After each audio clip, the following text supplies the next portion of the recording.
All right. Hopefully we're back. I have you all might be muted because I was playing with some things here. Test. Can you all hear us and see us? Can you hear the Yeah, music? we do. Can you hear We the do, voices? chat. What's up, chat? Hey, Chad. Hello. How we doing, Chad? We doing good? Yeah, here in Seoul. Yeah. We hear all in Broadcasting loud Seoul. and clear on 1.21 gigahertz. All right. Well. So yes, I have all 5 of you on camera. Oh my god. Yeah. All right. So yes, we're back. This Video has never and happened voice. before. Never. everyone- Not at all. Yeah. This has never happened before. The last time that That's- happened was probably the last time Derek played. The curse is broken. We've come full cycle.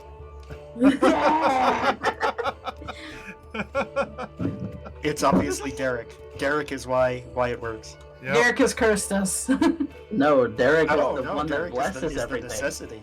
Yeah. No, He you only don't curses our understand. dice. No, my dice are infinitely cursed. All right.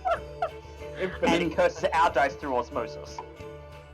I mean, Look, we all know that each and every one of you has stolen some dice out of my dice bag. I know. I counted. I'm 4 shot. Raven and I had the same idea. Spam Oh. Derek They dice were emotes if you have them. And Chief responds to this unless he's rolling in my games. Yeah,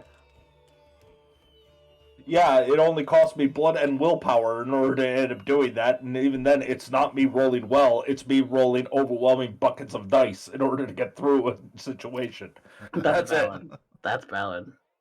On occasion, 2 might end up coming up as a 10 and say, "Oh, look, 4 successes! Yes, Yeah, 1 for Derek. Look, a messy crit. I'll take it." one of those is a Hunger Dice, and you're just like, ah. You're like, F it. I'll take it. Right, let's run with it. And over whatever's in front of me. Door Let me off check a hinges. couple Into wall. other settings and things. Don't know if I'll need a reference book open, but just in case. I'm doing the very satisfying thing of removing things from supports. Oh yes, it's very cathartic. Just snip. Not even snip, like sometimes even just using my fingers. Oh yeah, because some of them are pretty easy to do that way. Oh yeah, that's why I like those miniatures, just because they're so easy to get out of their supports. All right, I think there's that. I have those references open if we need them. Now we do not need everyone. You do not need to spend points for Fickle God's favor. I believe that you've already blessed them and it has carried them on. So They also don't see on the stream the doohickey, the screen anymore. yes, because I had to restart. I want to make sure that I have everything reset back up. And so as I'm moving stuff around and whatever, I want to make sure that it is all good here. Got that. And we do have a cat. Cat. All right, so there's Coffee that cat? if we need it. All right, let's come back around to. There we go. All right, so we are back up. Everything is here. I believe everything is good to go. Now, tonight is session 153. Remember, this is the opposite of session 0 because we're not doing 154. pre-planning or trying to scramble to pick up some story beats. This is a full spoiler. This is everything is on the table. I will not be shy. I will not be coy. If I don't know something or I can't remember, I'll just tell you straight up. But I will answer your questions as my players, and for those of you in chat. Of course, as I'm making hand gestures to each camera, and Nisa thinks I'm trying to pet her, so she was trying to lean into the hand. Nisa. Hi, I'm not salty. Why are you licking me? She's That's showing human. you love. Wait, Maddie. Yes. What do you mean you're not salty? I'm pretty sure I saw you running to nurse, and I hit you with a pallet anyway. But So, session 154. 154, guys. Holy is- shit. What an accomplishment for you Technically guys. more, because they're the Halloween episodes. I mean, Don't Oh, yeah, the actually Halloween- count it. the- Yeah, they don't count towards The side episode count. episodes. yeah, the And side, the side ones too. episodes. So closer to Wow. like 160, I guess, would be the way to put it. We'll Higher than estimate it after so many years, 4 years. Let's say about 169. Nice. Oh, Nice. that it could be. I wouldn't put it past 169, given all the multiple parts and everything. But well, I guess we'll find out, because what I will be doing, I am on a break of sorts.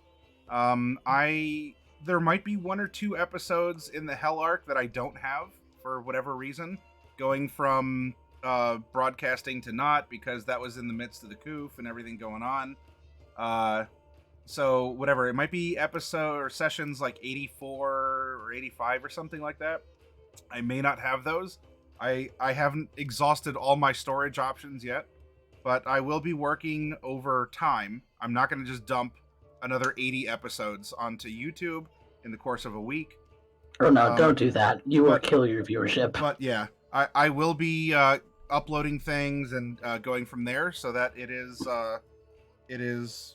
up. It's there for everyone to enjoy. We can go back and relive memories, or I like VODs. if you want to pull a trick out of the hat here, like, oh, I'm in a pinch, I'm in a roleplay pinch. What did we do that one session? Maybe you can go back and do that. But anyway, I will answer questions. This is a Q&A or an AMA or what have you. If you have long burning questions in or out of character, as well, I would love to talk to you all about what do you think is going to happen to your character now? Like, you have been removed from mostly the grasp of the evil forces that were plaguing the land, me. And so you get to have a lot more say in your futures, and so we can talk about that as well. What kind of a world you want to leave behind for then coffee to come in. A couple other things that are on the table for any of you as players. You'll get priority too, but hey, Kitty Bird, Raven, Demon Quiller, anyone out there in the audience, if you have questions or you want to see something, let me know. But I can queue up if any of you wanted to go Easter egg hunting in the cutscenes, because there are plenty. Or if you had questions about them or their relevancy, or if you're like, what would have happened? You know, we'll play a game of what if. We can do that. Or if you wanted to bounce ideas off each other. And I am also very happy to take you on a tour of the lands, because it looks like I have our landing page. Then we have Child's Town. This is where you all thought the final boss was being fought, but mwahaha, what a twist, it was not. We then came back to Endgame Battlefield, which had been around since last Halloween for Mordecai's Nightmare. I cried. Which kind of came true, but Yeah, more or Nightmare less. with a happy ending. And then we're using that crater, and then the art of the orb, which is damnation, which is Yes, nice. I did very purposely choose that art for those reasons. And then we have our final battlefield. And When we just eat it. yes. Yes, And yes, then we did. from here we had a series of cutscenes, and well, we had broke with a little bit of off-camera discussion of things. So I am here tonight for you, because I'm the one who might still be holding a card or two. I want to honor the theme of this session, which is remember. And so if there are questions or memories, you want to go, remember that time, or you want to have some sort of a funny possibility, like a Family Guy style, like, do you remember when? And then we can go back and relive that wacky moment. We can do that as well. So I am here at your beck and call. You all tell me, and of course I'm reading chat over there as well. You all let me know if there's something in particular that you have a question about. Raven. Raven. Coffee, you always cry. We love your tears. We do. We do. I love plucking your heartstrings like You a harp. really It's do. so fun. It's so fun, and you make it so easy. Hey, it's fine because I live for that. I live for it. This is what I come to roleplay for. Yes, yes, Raven, you sadist, you.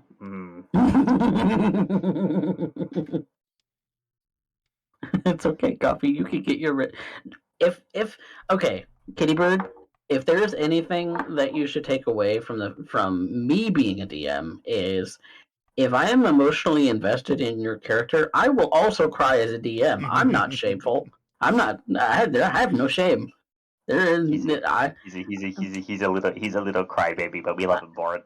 I do, and if season one of or series one of San Antonio by Night is anything to go by, I have cried more times as a storyteller than I probably have not. Yeah. But I mean that game. Whew. It was good. But no, there's so much to explore, so much to discover. As a heads up, while things like this slide, which you might recall, this one was called Choices, the imagery from the first couple sessions, for whatever reason, did not survive. So the earliest image / location that I have is the hot spring. And then from there, it's the cave. It's let's see, Rainy Snam Phi, and the interior of the Flowerfield Mansion. So I don't mind talking about the first sessions and everything because, of course, like that's where we had things going. And for your nightmares, I was able to recover a couple of the images from the Lillywellens gamble. But as far as the scenes where we had left them in play, I can't go back to because you might recall the images that I had for Jeroff and for Tiba. As you're making choices here, you had the head chef of the Tumbled Wench. You had Stephonix the Gold as well.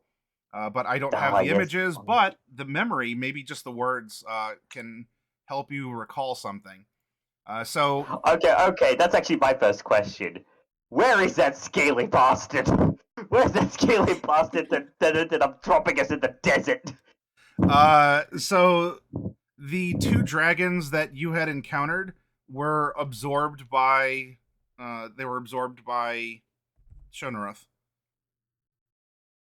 Because I figured as much. They fled in the pact.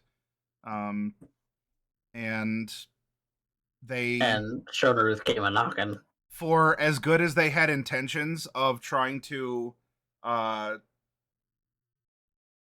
make the world better in various ways, like Stephonix wanted to try and let you onto things that were happening, not be too majestic. Or Halver, of course, had a life of taking in people, writing about magic, like trying to empower people that way. The simple fact of the matter was that they reneged on their pact. They betrayed their people, and so when the availability was there, Shonaroth snatched them up.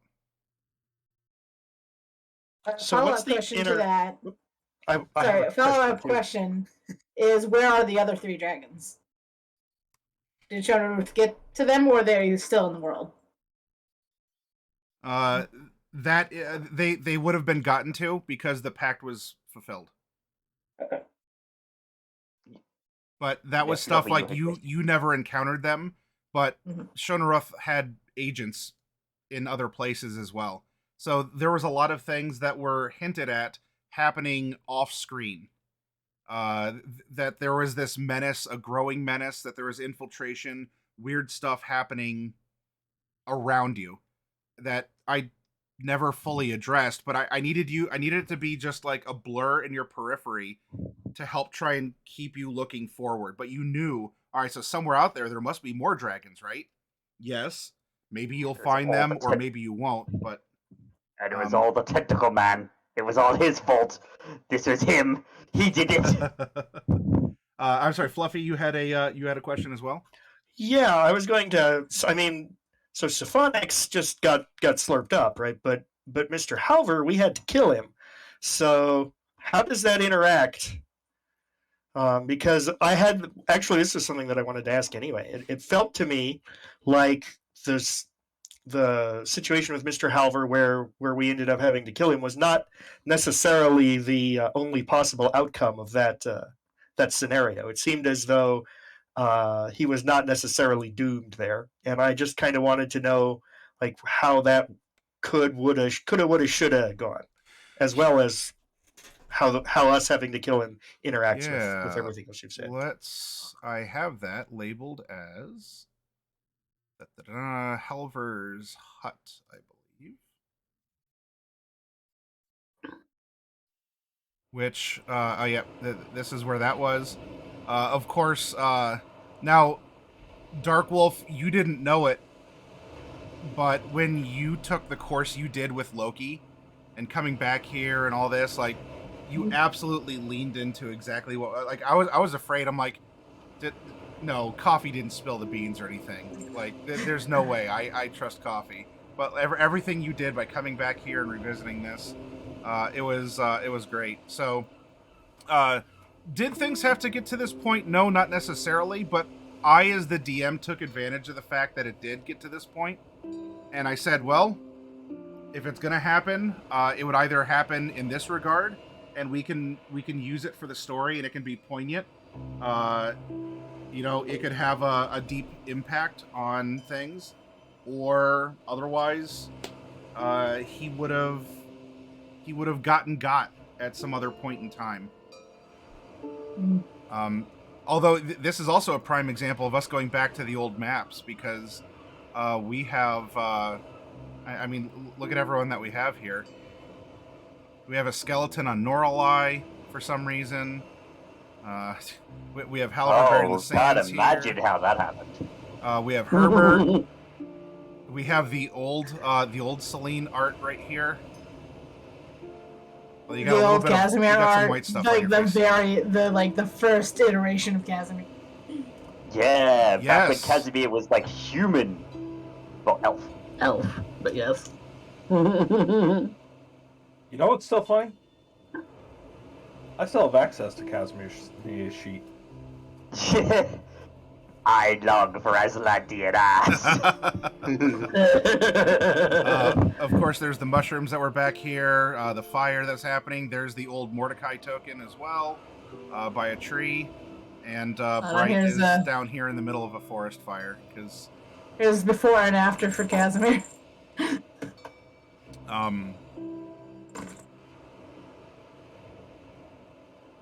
So yeah, it was the fact, Fluffy, that it was an opportunity that was it tense, or was it like, what's going on, that you felt like that there was no control or whatever, or that things just got really accelerated or heated?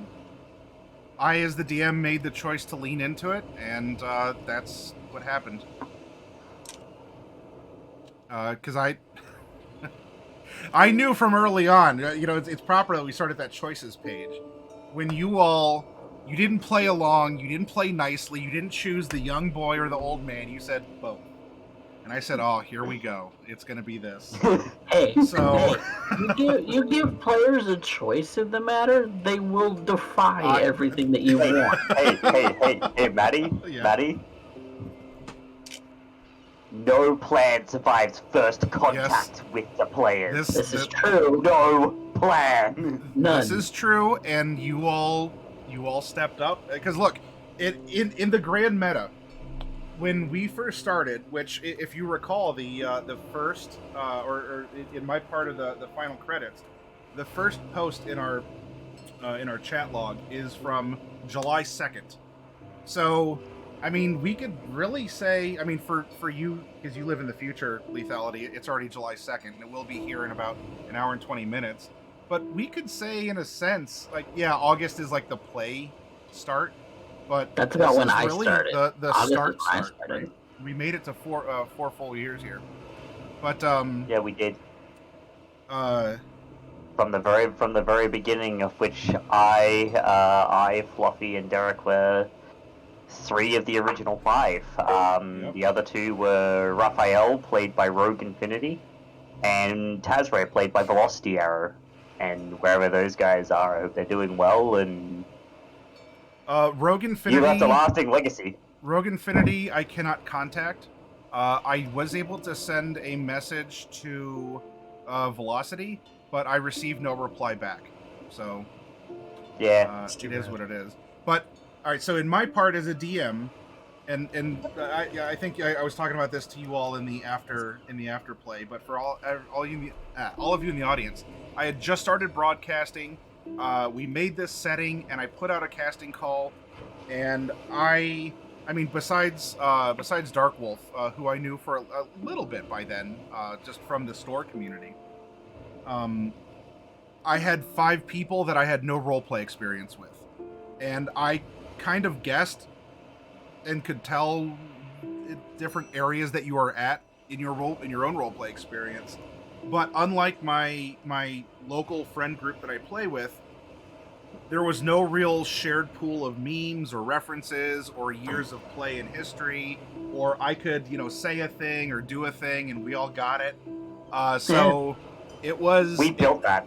Yeah, it was all built from scratch, which is part of the, kind of throwing stuff out there. I was trying to feel you all out. And yeah, I think it was a grand experiment. Turned out well. Yeah. Coffee cry is a thing. Yeah. Coffee cry is a thing. We got many memes and many emotes from it. Cypher making a decision on anything.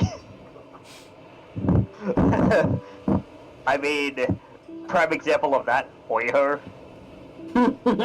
running away from Tam, and we're just and Cypher's just like, I have a thing that can get us out of this. Reverse gravity. Wait, what? No!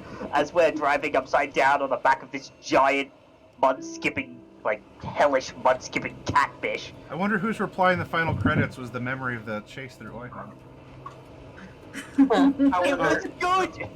Fluffy, was I able to answer your question satisfactory? Yeah, pretty much. I have more, but they can wait. Yeah, well, I'm here for them. Lay them on me. If you want to visit a scene, you got a question, let me know. Well, Raven the biggest... Okay. The biggest question I have has to do with the vampires. Okay. Because I mentioned this, I think, on Discord. After we rescued the couple of kids, right, from the catacombs, and there was that vampire there, and we killed that vampire. Maybe we didn't need to kill that vampire, but we did, and that was the last vampire we ever saw. And from then on out in the story, we heard nothing, and I don't understand. Yes. All right. We'll go from one beach to another, and this is. So in a couple parts, with the story, the story was just bending away, because there was contact with Miss Crumb, who was listed twice as a favorite NPC amid the various respondents. But after their awakening, I guess I don't really think of her as a vampire. She is. She is, and she started an entire refuge for them. Yeah, I know. Okay, go on. But I did, because there was a lull in that vampiric content besides the side story. Because I meant for the side story, when we were doing that for those couple weeks, to actually address that more fully. Because the vampires were out there. They were doing things. And that was the whole part. I wanted Tinkerbell, Mitty, and Pearl, and Carmine, Crimson, or any other Redcap that would come along through unfortunate circumstances to discover the side story, what the vampires were doing with Tibba. But they were out there. But more in particular, why I brought this up was because this was the beach battle, where not only did we get Aslandia's ass of Casimir, but... where it was turned to salt twice. This is where you had met Miss Crumb as a survivor of a shipwreck. and that shipwreck would come back to quite literally haunt you later in the game, because you discover the story of the wild cherry. Now, what had happened with regards to that, and why vampires, in a sense, were toned down, was out of character.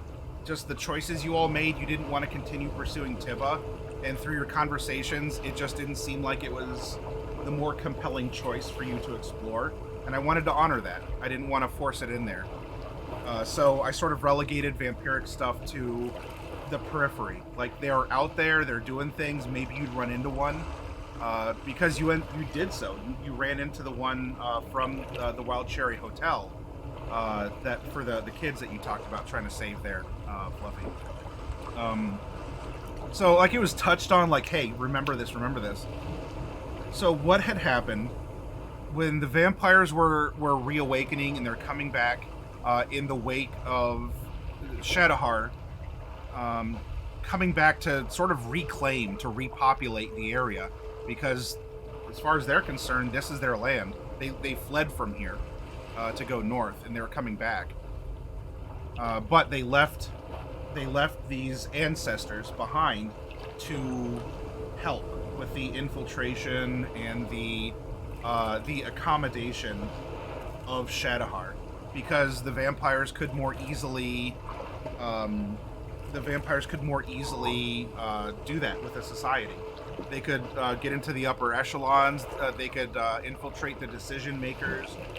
They could do a lot of things to help ease their way in. And of course, look, I mean, with Derek as a VTM guy and others, like, this is D&D, but I wanted to lean into the things that at least I knew about you all as players, to, you know, be able to glom onto and have references, because again, I don't have years and years and years of roleplay experience otherwise with you. So I was trying to go off of some of the things that I just knew from conversations and the exposure to you all. Anyway, so part of this, because of what was discovered in the desert about this sort of ancestor worship, or why the vampires were venerated, because they're sort of an older form of magic. The Shadowheart didn't make vampires, but they knew that they were out there, and they were like a higher form of undead. So, unbeknownst to you all,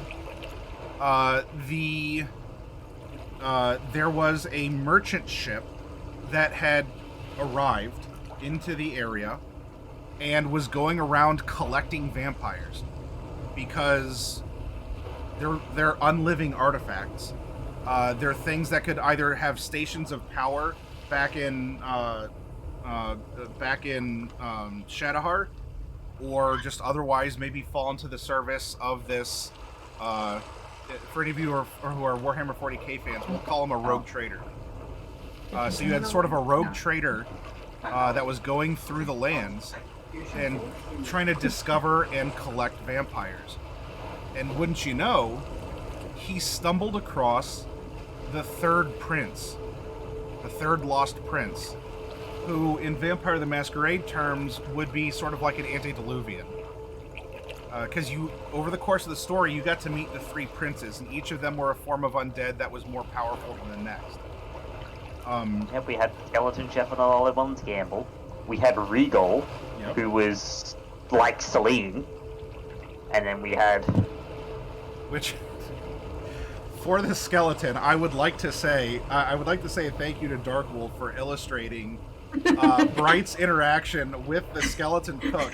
That is, And then note, that is a do very you good like picture. me, yes or no, because he couldn't talk, and so he just pointed to no, because he didn't look right. That was great. That was a good moment. So, while you all were... Nope, go ahead. That was a contender from one of my favorite NPCs. That was such a fun interaction, because it was just perfect with the two characters, just the way they played off each other. I really liked it. So while you all were getting yourselves torn apart and traveling here and there throughout time, etc., the rogue traders were out there trying to find vampires. And so Bright, actually speaking of Bright, discovered a shipping operation where vampires were being smuggled actually out of Mesomasca. However, they were being done so on a normal ship at first because airships were not as commonly accepted. It would have been way more obvious that something suspicious or wrong was happening. So, a traditional sailing ship, which Shadowheart has as well. It's a nautical nation. It's aeronautical as well, but they have ships. So the aeronautical just sticks out more because of the fact that they were the ones who had it and we didn't. Exactly. So what happened is Crumb was a sailor aboard the Wild Cherry, and there was an outbreak. What you can call them hunger dice or something. Something happened, and there was a vampiric outbreak on the ship. As well as an attack by the Man-O-Wars, because the Man-O-Wars were attracted to the ship because of the mass collection of undead that were there. And so there was a fight, and some things had happened offshore. The ship, the airship, had come to recover everything that could, and with a bunch of blood in the water, that kind of was the first awakening of this third prince in Torpor. And so, what happens anytime a Wayland-Yutani ship picks up a specimen? Now I'm going into Alien. The Torpor prince was brought aboard the Wild Cherry, and the Wild Cherry started making its way north back to Shadowheart with this extremely valuable, like, this is a lost prince of the Empire. And considering that the lineage was down to just a child tiefling, you know, this could have ramifications, especially for the merchant who is delivering royalty back to the people who wanted it. So, over as those lands. Fuel line goes, as far as the fuel lines go, yeah. So there were studies going on with the vampires and such. The prince was awakened in the course of all of this. The captain thought that he could bargain with this prince, who was a much more advanced undead. And it didn't turn out to be the case. There was another sort of an incursion. You found evidence of a fight on board the ship, and that's because there was one. The crew of this merchant tanker, whatever, this big ship, fought against a Nightwalker and all sorts of converted undead from their own crew. That's why I used a lot of Dead Space images for that part of the story. If any of you didn't recognize any of the images, I used a lot of Dead Space art for that. Well, the ship had crashed, but the prince wasn't able to get out of that area, not yet, and found a bunch of really, like, a land lush with life, and was just chock full of these things called doppels. And so the prince became he was building his own kingdom. He was building his own place. That's why everyone was dead, except they were just parodies of life as well. Because the prince remembered, oh yeah, like I would walk the streets and people would, be buying things, or they'd be talking in a park. So he just he absorbed all their life essence to continue to grow more powerful, but he at least wanted a kingdom of a sort of his own to start building, like an undead one, just straight up. And we murdered him. And you did. Yeah, he was brought low by the crash, so he wasn't like fully powered up, but he was still powerful. Could still do a lot, especially to a bunch of just commoners. But that's exactly why the city looked like it did. You found the puppet undead as you did, because the prince was sort of I don't know what it'd be called. It's not exactly terraforming, like undead forming, or I don't know, mortiforming. There we go. The prince was mortiforming the landscape so that he would be a ruler in this necropolis. But then you all had to interfere and go from there. So yeah, the vampires never went away. There are still some, especially because of Miss Crumb's. It's not exactly a rehabilitation, but it's a place where they can go and have a more controlled interaction with people, so that there aren't wild attacks or there's not a bunch of crazy stuff happening. So they never went away. There are still vampires around in the world that, you know, Dark Wolf, you playing in Coffee Cat's game, maybe you'll encounter a vampire. I don't know. I can't guarantee that, because ultimately that's Coffee's call. But this wasn't a case of, the prince died or whatever, and now all undead are gone. Or because you popped Weejass, that suddenly all the undead just keeled over. Similar to, there's still stray aberrations that are around. Now, what do they do after they had been brought into this world? Again, those are questions more for Coffee to answer, or for you to think about, or say, hey, it'd be kind of cool if this. Because, I don't know, you might encounter a sort of a broken aberration that's just sort of there and just sort of twitching. And, I don't know, it needs a new purpose now that its purpose is gone or broken or whatever. So... was that satisfactory? Yes, that was quite detailed. I appreciate that. Also, cast input on all of these things is always appreciated, because you guys are the ones. I mean, we all have decided how this world is going to, be going forward, and so if you want to put input in on that, that's completely on the table, because we formed this world. What does it look like 100 years later, kind of a thing? Yeah, I think that's a good time frame, because it'll allow things like lost aberrations to pass into legend a little bit, especially if they're in territories that are mostly occupied by the shorter-lived races. Yep. Yeah. No, very much so. And I mean, As a DM, especially because Coffee wanted to run a successor game, I wanted there to be, like, yes, there are hard ends to story arcs, but there still could be the results of those stories, like lingering exceptions or a new take on the concept that was presented.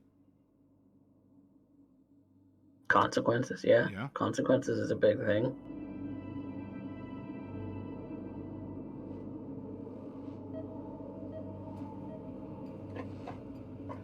And I mean, I'm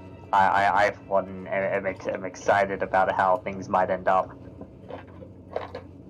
Me too. As the storyteller for this future game, yes, I am very excited. Are there any other loose ends that I can address or tie up for you? Oh, I have all kinds. I just trying to plot holes that need plot putty to smooth them over. I mean, if nobody else has questions, I could talk all day. The next question I have is about Tibba, because we never found Tibba in either branch of the story. Yep. So what eventually did become of him? So Tibba was a flower child. Did have these powers. The family. And what are those powers? Similar to what Norlai had. Oh, okay. Wild magic. He was just younger and didn't really have any experience or drive, and was very controlled by his family. Powers that manifested more like. So the vampires abducted him because he had the ability to do some crazy stuff, including the flowers. Now, in the side story, you found a wildflower processing plant that the vampires were working on. Because there's still sort of an ongoing war, or at least a tension, or the vampires themselves of the old Shadowheart did have missions to, that they were out trying to do. If not survive, then, especially being taken in by the cult of Old Weejass, as some of them were, especially down in Lacuna. There was just no, we're gonna pick up the war.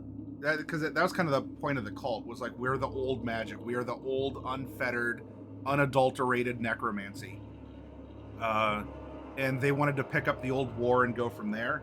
Again, the side story was going to sort of hint at that and touch upon it, that there was still this old element, but I mean, we only got to play a couple of the sessions, and then everyone got back together for the main story, and I wanted to make sure to tell that story before any side ones.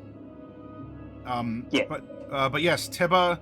So what happened was Tibba was abducted, but you couldn't find him because he had an aura put on him, and the point of that was to like immediately baffle you, yes, but because we had casters like Bright, to at least go, oh, he's probably in the presence of some powerful magic users, because they're able to baffle his presence, or to modify it in some way. And so that was supposed to raise some tension if you ever found him. There was a clue about what you might be getting into with casters and the power level and the way that their magics were. Anyway, so yeah, Tibba's alive. In fact, another hint of that, Derek had in his story at the very end, after the credits rolled. Because you might remember seeing Tibba in that slideshow. I will probably have to rewatch that slideshow. Yeah, and hey, if you want a director's commentary on any of the videos, I can pop them up. Now, obviously, you'd have to like be watching the stream for that. I don't mind popping them up and like pausing on scenes and describing it, because a lot of thought, not just on my part, but by the artists, went into each of those scenes. And so if you want to go Easter egg hunting, then that's perfectly fine. He was the pudgy kid in the part of the yeah. In Jade's There you go. video. If you are watching the if you're watching the stream, this is Tibba here. Little chunky baby. Eat a baby. Little chunky bean. So, and this is where Jade was kind of singing out to him, "Follow your heart and find your destiny," because the lyrics had meaning to each of the scenes as well that played out over the course of the game.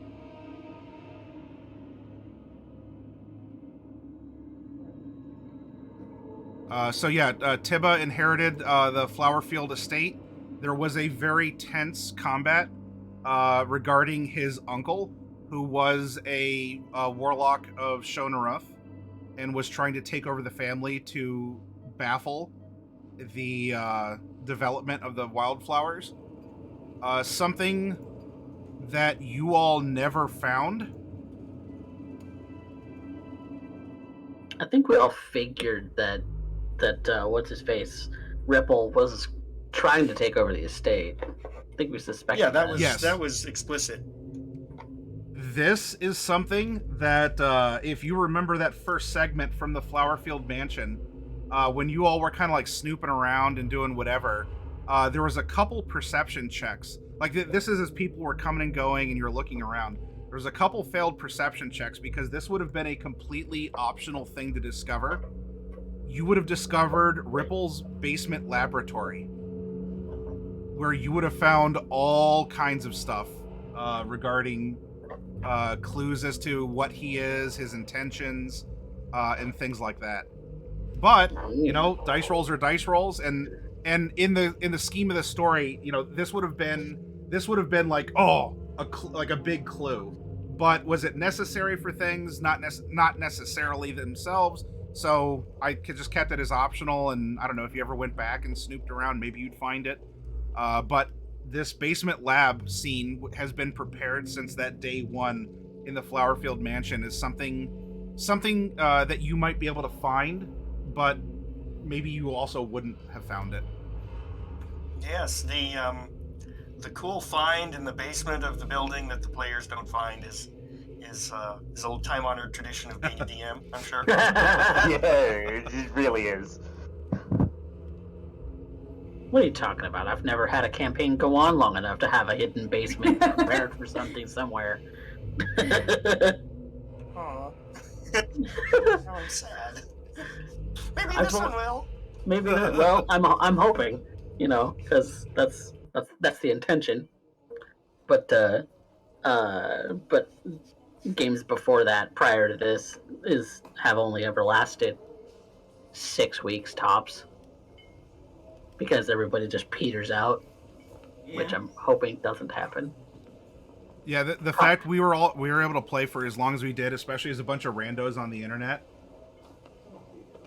Yeah, that's very mind true. blown. Like, my gosh. And I know that there are times where I was really testing you all, and you're probably like, I don't know about this, but I really hope that by the end, like, it would have just been that moment of release after all this time and everything you've done, that the time I would have honored your time and shown appreciation to it by everything that had happened.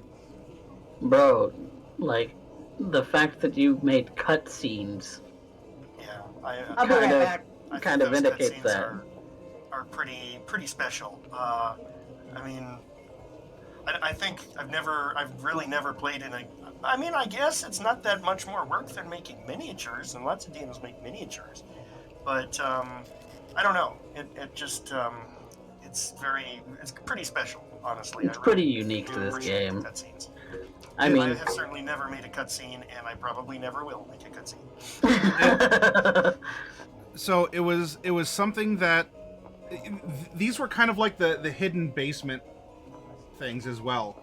I wanted to show them to you both as a show of appreciation and as a unique facet of our game, but included with each, if you were to ever watch them or catch on as an extra clue or bonus content, there were clues as well. Like, I have Bright's, I have Fluffy, I have your character Bright's pulled up here, because yours was visions of things that were happening, things that were going on, and so here we have Lucid Jade, and the lyrics timed to this part is "Visions of love, my only hope," as she goes back to Jade the Wretched, and in come the tendrils that are starting to absorb her. And it wasn't overt. It was something you could have figured out, well, as you all did in the final confrontation. But that was a big clue as to how you could confront and handle Jade, because all the cutscenes have those types of clues in them, because it was leading toward what the final confrontation would be. So even if they were only Easter eggs, and I understand that maybe you'd watch it the one time on stream and that was it. They were there, but I didn't expect everything to hinge on you, catching a 3-second, image with a vaguely hinting lyric or something. Otherwise, it's all over. But I at least wanted now, in a retrospect like this, if you go back and look at them, or if you want to explore them tonight, there are clues and hints scattered all throughout them about things that are happening, as well as just being an overtly, hopefully fun or poignant, just a show. Like Cypher, yours, A Match Made in Hell, with your combination with Selter. I wanted it to just topically be that, like, you throw up the horns, you're like, oh, this is awesome, the ship and the combat with the dragons, and just like on its surface, it is exactly what it is. If you're the type of person who loves picking through it and going through and finding things, Oh yeah, you could go no, back. I did after the fact. I've watched that cutscene like a dozen times, because I don't think it sunk in just how cool that was to me. Like, mm-hmm. I'm watching Cypress was pretty this. cool. I'm watching this, and Otherworld starts playing, and I'm like, oh, this gonna be good. And a shout out to Kitty Bird if you're still out there for the slides on that one. And the thing is though, I feel like, I mean, I know Coffee, you would probably get it. Derek, you would probably get it if you played 10. Like, whoever played 10 would get it, but, like, Final Fantasy 10 was one of the games that I grew up with, and so We're getting old. Mm-hmm. it was one of my, it was one of the games I grew up with. I wouldn't say it's one of my first games. That's more Seven's territory. But like having that song start up, and it's to a thing involving my character of all things. Like there's just this je ne sais quoi. This I don't know. I think you might have been absent for the one for one of the lead-ins to this happening, or you might remember the reference where you started having these visions in the sort of home place that you made in the catacombs. You know that you had the moment to, and you're having these dreams, and the numbers were everywhere, and that sort of led into, well, you went to go see Shonaruff, which actually was the whole point. I know. The biggest Well, I mean, spoiler to be of this fair. game. The whole point was to go see Shonaruff anyway. So when Yeah, Jade did you it first, weren't expecting me. Yeah, Jade you weren't won. expecting me to do that. Jade won. I mean, yeah, Jade. but you won- were expecting. did Jade win? But Jade won in that regard because that was the direct route. Like Jade showed bravery when everyone else was, like fleeing or cowardly or whatever. That was And Mordecai's to like biggest go cowardly and moment. confront Yeah. things. But when Cypher did that, I'm like, all right, well, I know where this is going. You're the Hexblade. I already knew that. Of course, I knew. I'm talking like, I knew the whole time. You plebs didn't figure it out that Celine was coming back. So there was also a way I didn't to. know that. There was also a way to, sort of, not. I put Cypher like No. Cypher's still a force of a personality in the world, but how could he be put Putting in a him to the relevant side. side category? Putting him aside. And so with the dynamic those two had, then we come around here. So here's the whole story that you came back from Shonaruff after having these revelations of what you have to do. You made contact here with DJ, who's a very enigmatic character himself. We had this whole setup because, of course, this is happening while you all are fighting at the volcano. We have the fact that you are, the descendant of old Shadowheart. All alone in cold fields you wander. These are the dreams that you're having. The things that were shown to you or revealed. Here we have Mercury as the tutor of the Child Emperor. This is the fact that the airship you discovered encountered a heavy storm, and the person who wore the gauntlet before had died. But you had inherited the gauntlet because it was sort of you coming back and finding that and reclaiming that nobility.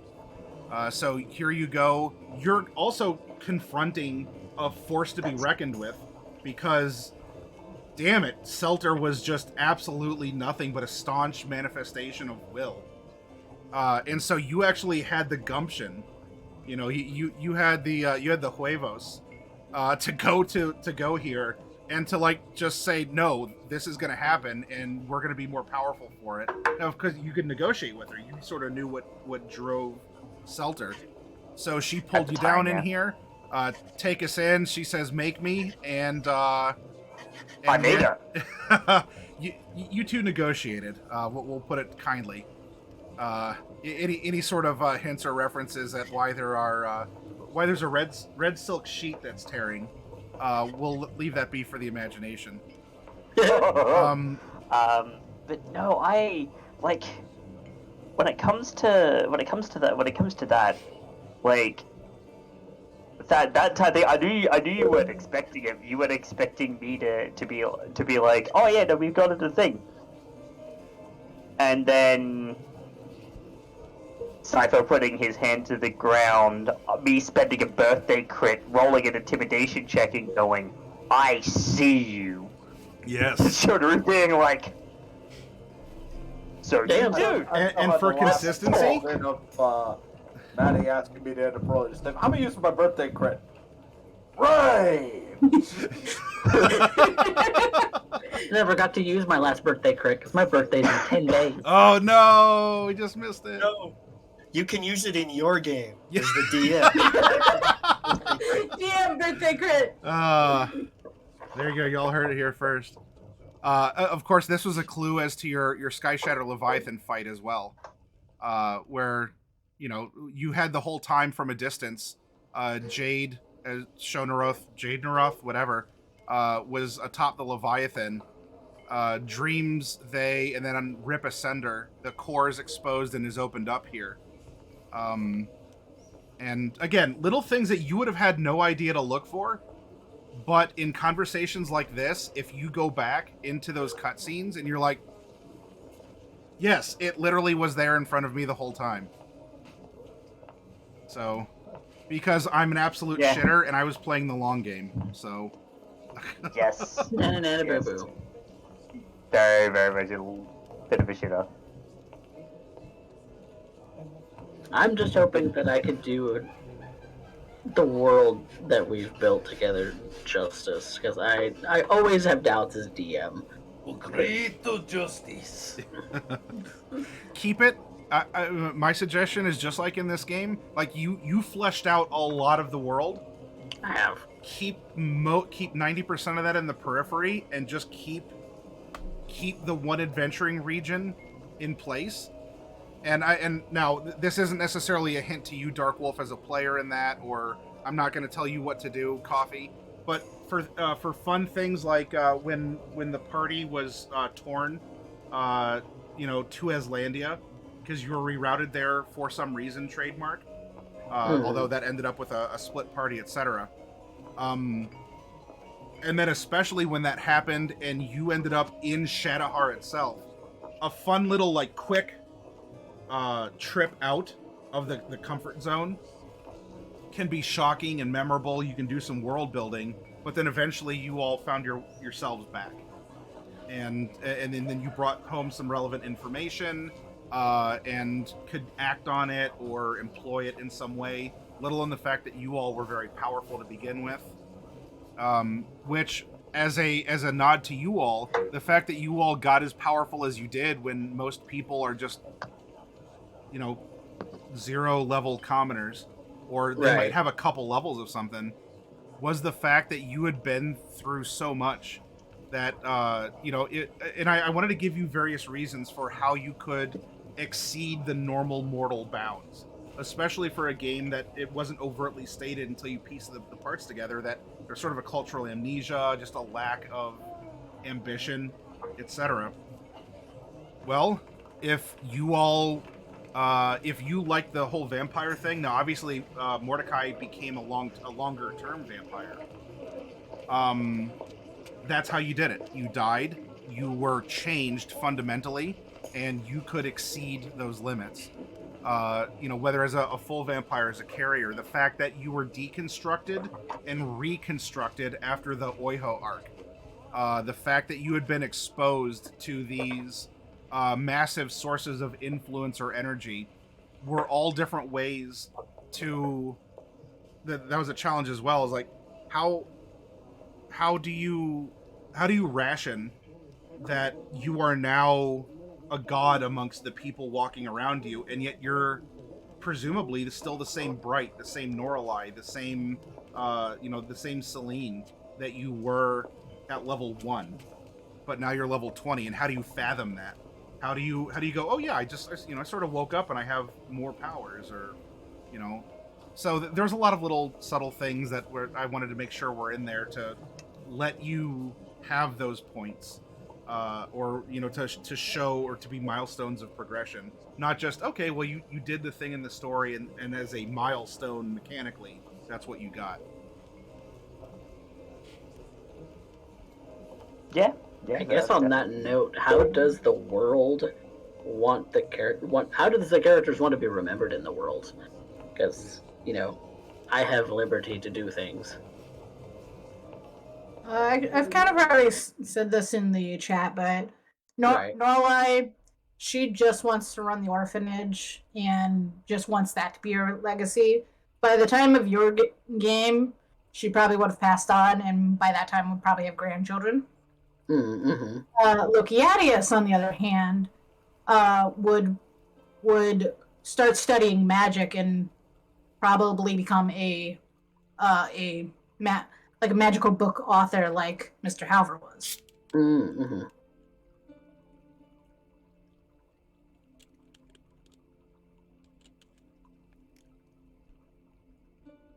What about Bright? That's a tough one. Because I am not sure what kind of shape gnomish society will be in, and that's really where it's going Ironically, to. Gnomish that's society is like very Russia. mutable right now. Well, I Like suppose honey. I guess you guys can decide Or that. wood then. carving, if you will. What? I didn't hear you. What's happened to Uct between Maddie and Fluff? What's happened? What's happened there? Yes. All right. Possibilities, though. This is ultimately the path for Bright to decide. Is out of character. I had spoken with Fluffy because especially as we're getting up there in power, and with me just being quirky, and there's some spells that I'm like, nah, like we're not going to use resurrection spells or extra dimensional spaces, and so we had a conversation about some spells, especially something like clone. Yes. And I said, Which we never needed or used. That's fine. We didn't, but also with it sort of being off limits, that allowed me in the long run to be able to give you a function to achieve that as Bright, to be the one to bring it into existence, or for Mordecai and Celine to work on spells that could possibly resurrect people. And ultimately, the inclusion or exclusion of what you want in the world, Coffee, will be your call. But there was at least the hint that with the defeat of death, with the overthrowing of death, and the triumph of life and love, that there might be something along those lines. And you might want to tie it to, that theme. Someone is remembered or someone is loved in such a way that, yeah, you might need the material components and the ability to cast the spell mechanically, but maybe something like that. But anyway, with Jade handing over her book of secrets to Bright, that's a book of forbidden magic. That's a book of magic that never was. These are things that you can do. So Bright, you can experiment. And the fact that clone and other things require what was like a cubic inch of flesh or something like that. I have provided you more than a cubic inch of flesh in order to experiment, try and reconstitute hosts, to play around with different forms of creation. I think you had mentioned it when you realized that a while ago. I'd asked you, like, I don't know, for the end game, does Bright ever want to become like the goddess of magic or something? Just casual conversation, offhand. What does it, whatever. It's probably just a token courtesy of the DM. Well, not that Bright ever has to be, but obviously it was leading to the point where you all unraveled the very foundation of magic in the region because of everything that you had gone through. So really, that is something that Bright or someone else could step up, not necessarily needing to be a deity, but just a leader, a developer. Magic needs to be relearned and retaught in a way that isn't about this exchange of soul or life that had been the norm for so long, because Weejass was the one running it. Which is why in the cutscene where Jade made her comeback, there was the quick little scene of Weejass, and it was referencing that she's the one that has the system of control in the lyrics when she shows up on screen after the big shadow overtakes you in the crater, and everyone's faces are like, oh no, we can't. We really can't. So really, Bright, you can. I mean, will all the gnomes come back? Probably not. Are some, irreparably changed? Maybe. Can you find a solution around it because you are creative, as and you have a heart and a passion for people? Yeah, I'm sure you could find different ways, or you could work with Gaspard, and that's how you make auto gnomes, or you come up with.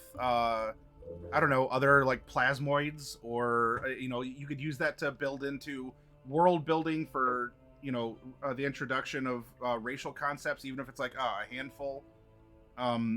Maybe not everyone could be saved, but the general intention that you all were able to glom onto was for as much as Shonaroth was the big obvious. Shonaroth is the big bad evil guy. Like, look, it's a giant black sphere, and that's the color of bad guys and bad magic and everything. That's the big obvious target in front of you. Shonaroth was denying Weejass souls to try and starve her out because the souls never went anywhere. They were just sort of like transformed into this collection, and now were gnomes and elves killed? Absolutely. In the struggles with aberrations and everything, not all of them could have been harvested. But through the hints of what Celine saw, or more specifically what she didn't see passing through the gates of death and everything, there was a greater plan that has been in play, and that also was in part was how I could inflict such tragedy on Bright as to almost, wipe her people out, except they weren't really wiped out. They were, but they weren't, and you would be given the tool at the very end. Anymore. So yeah, what Bright wants to do from there, you want her to be divine, you want her to be more like a patron of some kind, you just want her to be a wizard that will live the rest of her natural life. You can retire to Oiho and persist. Gnome culture involves you making a pact, and most of them are warlocks. Well, there's that as well. Bright, you are great and you are old, and there's only one of you. So Bright may very well become the next great old one. Just maybe a kinder, gentler great old one. Like you're actually great. Never satisfied for the lesser evil. You used mind magic, Bright. You certainly tentacles were no stranger to you over the course of the campaign. The future is definitely not. The future is something that is always within your grasp, within your mind's eye. Which I pointed this out in our private chat, but to everyone out there, when Shonaroth grabs the party to rocket up and face hug Weejass, my favorite of the four of you getting snatched up by tentacles is the look on Bright's face. Now Spectre did an amazing job with all of you, but I think just simply because the ongoing joke the whole game, like from the very first monster encounter, I guess there was the jellyfish, but also with the flower monsters, was that Bright just always gets tendriled. And so Spectre captured that amazingly in that cutscene. Shit. Here we go again. All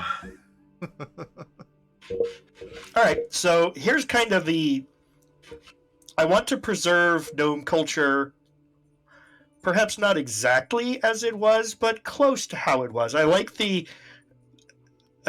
anybody watches Disenchantment, I kind of got the ideas from the elves in Disenchantment. At least, of course, back when we were coming up with this stuff, only the first season existed, so I know it's... Oh, was that the Matt Groening cartoon?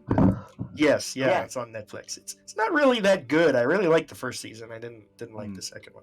But anyway, that's kind of where I got the idea of this really proud and traditional culture that is also really isolated and xenophobic and almost implausibly innocent.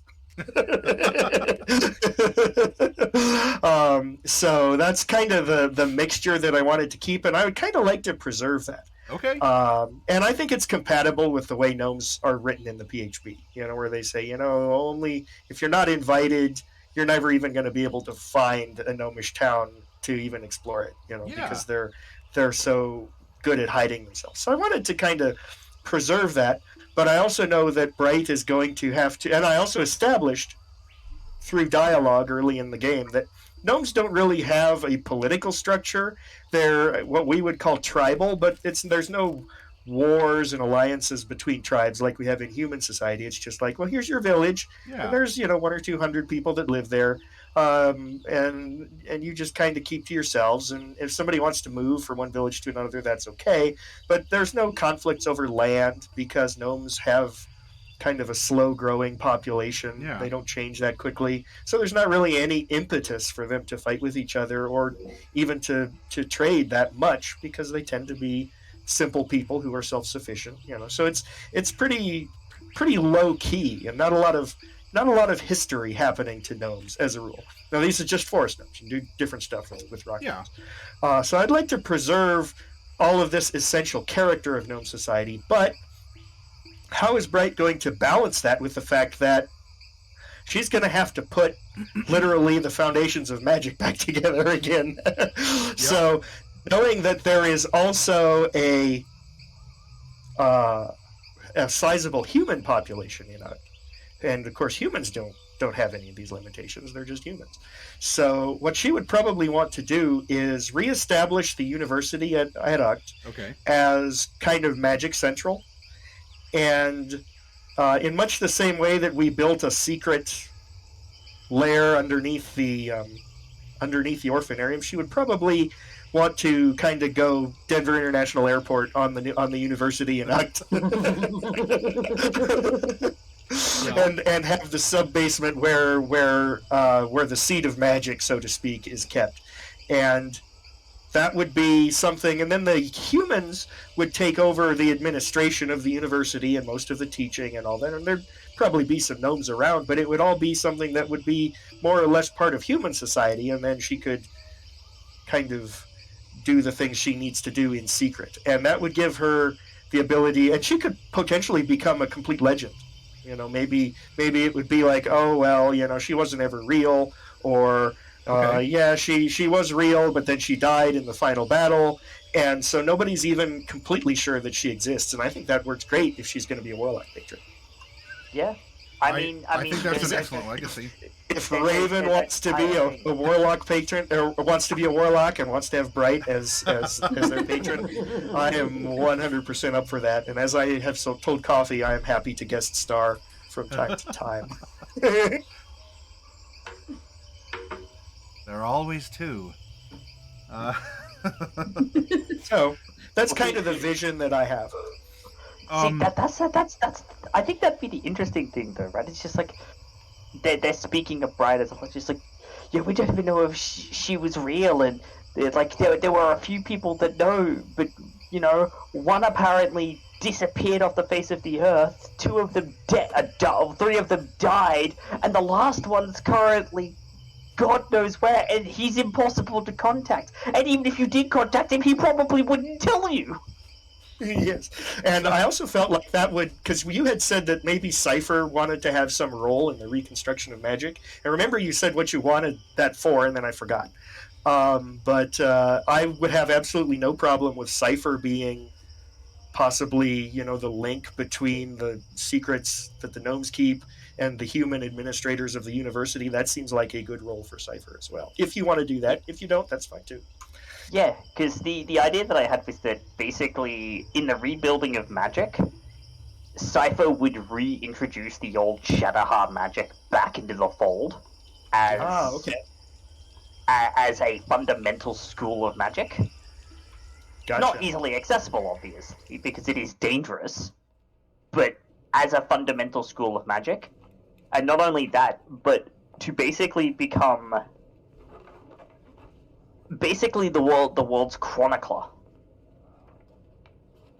It's like I know all of these things.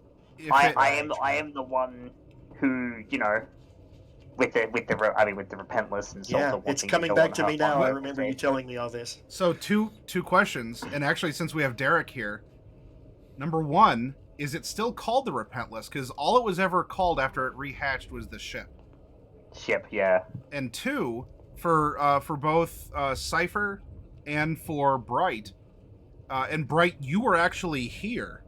You could probably refine this, but Halver's library, this weird sort of out-of-the-way place, presumably still exists, where he had accumulated a lot of notes and magic, especially about history. So this could be something you work into it. And in all honesty, Bright, look, you not only did you have a nightmare about this, now granted, you returned as like the vampire queen to a bunch of vampirized gnomes, but your nightmare was exactly how this had ended up. You returned back to your people as their leader, as their deliverer, as the one who gave them this whatever life that they have, and they're gonna, they welcomed you in that sense. Shona Roth left you with a giant box full of Legos, and the instructions aren't exactly nice, brightly illustrated. They might just be actually just written out. So it'll, take a one red 1x3 pip piece and put it over here. So it'll take some time, but we've again, got erector set instructions, not yeah, Lego erector set instructions. But yeah, you can literally build a society, rebuild the gnomes and the concept, or who are they, what are they, how do they act? Maybe there's a way that you, if you want to say that their memories were suspended after they were harvested, then they could just come back as you find a way to clone a body for them or whatever, and you sort of re-sleeve their soul right back in there, and they just go, "Whoa, I woke up. What happened?" Or if you want to change things, because again, you worked with the mind and the memory. Altered carbon gnomes. Yeah. No. I got it. Gnome culture involves the use and creation of flesh golems. Oh. Yeah, that's one way you could get. Because of the. I don't know. I'm sorry. That seems. That's how my brain works. No, I think that's too far off for forest gnomes because of their inherent innocence. But I could see that for rock gnomes because they were affected by the trees too. Yeah. Gaspard, of course, is working on the Kai burners, the key burners. All I can say is it's time for the next season of Ghost in the Gnome. That could be a cool thing of building golems of different varieties, because golems were not really used, I don't recall, it to any degree over the course here. So as a monster type, constructs weren't really a thing, and of course, if you were directly touched or gifted by Shonaruth, so constructs might be something that you're a forest gnome, but maybe that fusion, because you're used to talking with animals and all this, around nature. There's a way to do that, or of course, remember there's Gaspard out there and his projects. So I think you have a lot of ways to work. You have a lot of putty that you can form into what you want the gnomes to be. Also, I don't know if Bright ever finds Gerbo again, but I ship Gaspard and Bright. Yeah, that's a tough one. That's a tough one. I am assuming that she would not get back together with Gerbo. I think that train has sailed. Ship sailed. Yep. And especially because I'm feeling like it's probably going to be. I mean, how tragic do you want to be, Coffee? You like tragedy, right? I do like tragedy. So if we've established that like 90% of the gnomes survived, but not 100%, then you can draw everyone that Bright knew into the 10%. Oh. Whether that's like some kind of cosmic payback for her twisting fate for this whole campaign. I think that's sufficiently cruel. Or they were the first ones you tried to bring back because you had this strong connection, but you messed it up because you didn't know how to do it. And so Gerbo actually might have been able to come back as some twisted wretch that you had to actually. Don't monkeys paw me! Don't monkeys paw me! Gerbo comes back as a good ring mouther. If there's anyone in this entire discussion who can appreciate a good monkey's paw, it's going to be you. Yeah. I know. Who else has that combination of horror and tragedy? You've got the horror and Coffee's got the tragedy, but I've got the fusion. I can fuse both. I try. My vampire games are somewhat successful. All right, you heard it next, and there's going to be a Zamisi in Coffee's next run. I need to watch your.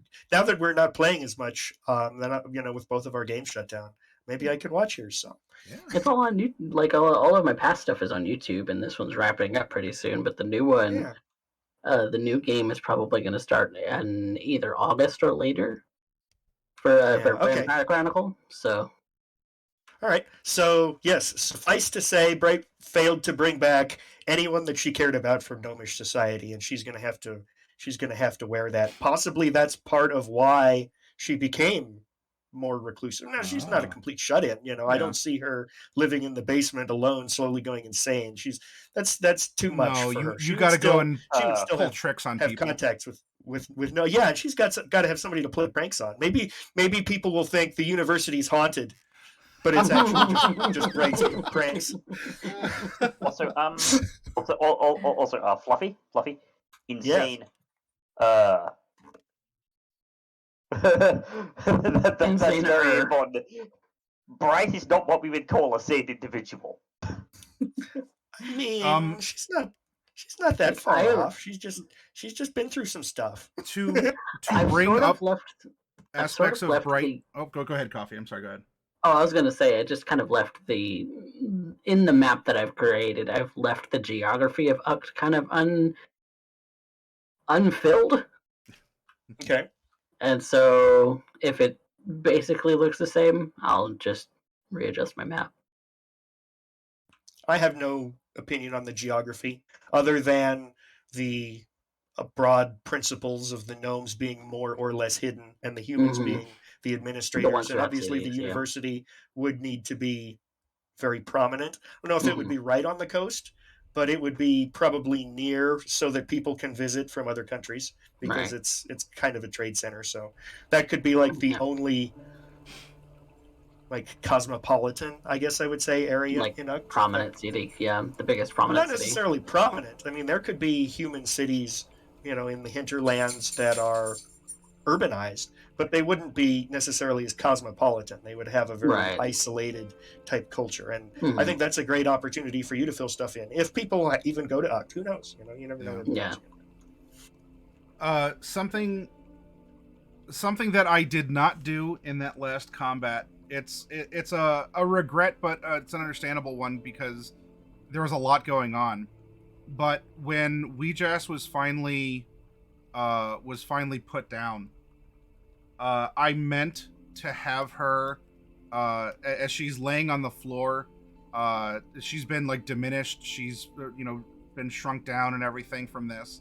I meant to have Weejas look up at Bright and ask and like refer to you as mother and ask you how she did, and but like actually solicit some final words from you, Bright, for your opinion as little Jasmine is dying and she sees Moiren in you, and like so she's having this her life flashing before her eye, but to actually have that moment of like, mother, how did I, or did I do good?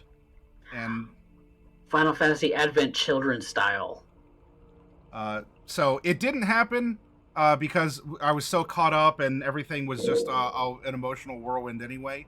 I, as a DM, would like to request that did happen, and for you to give some sort of a response to Weejas as she is starting to just fade into nothingness as she's dissipating, and she's been knocked from her throne, and she sees Moiren and wants to know if she was I a good kid? That would hit Bright right in the feels.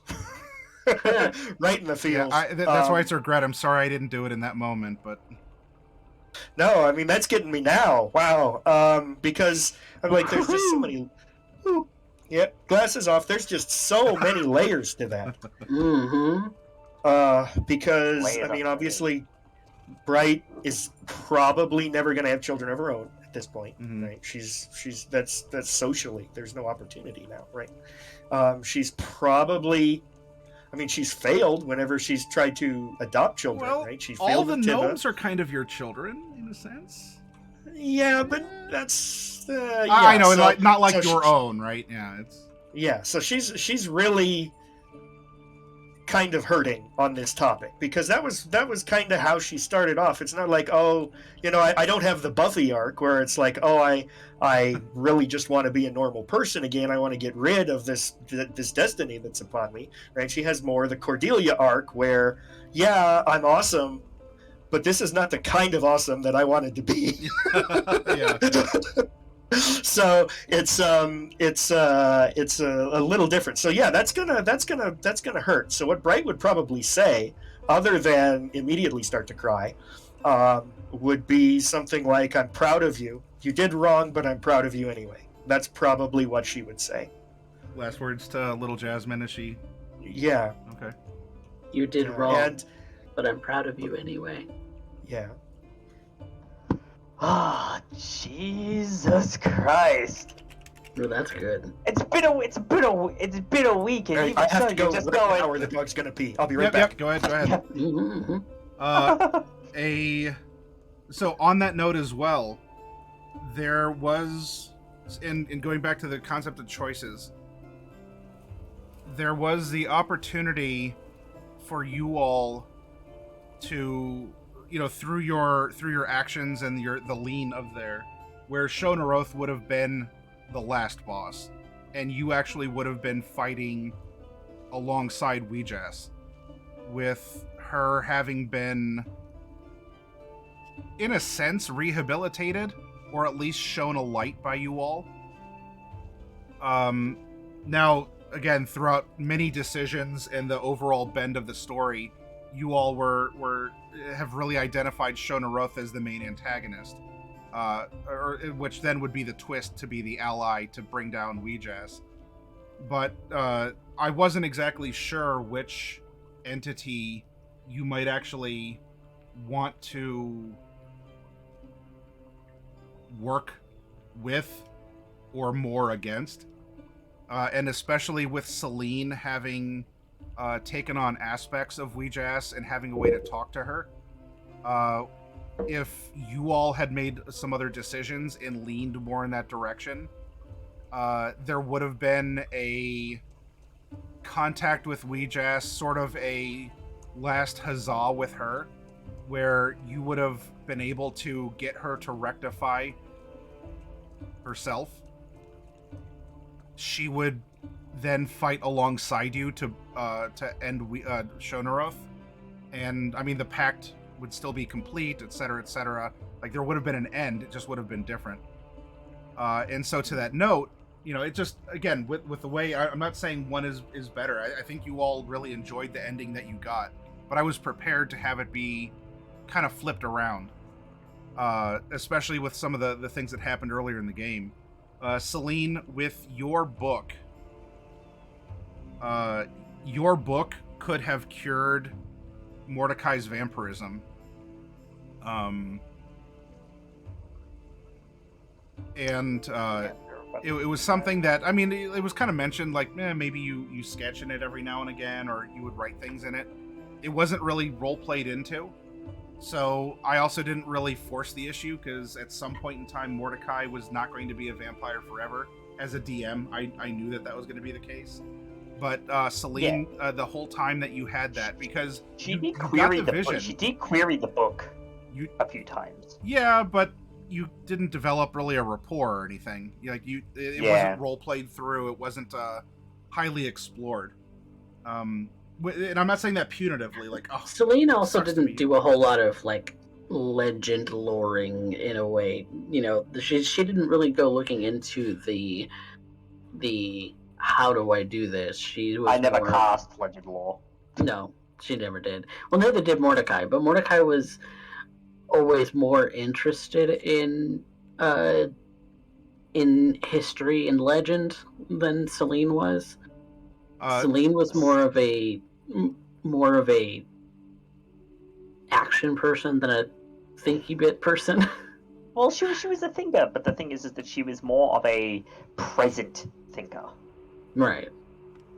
It's more like how like not so much knowing the stuff of the past, but knowing the present and the things that are going on, and skills, and how to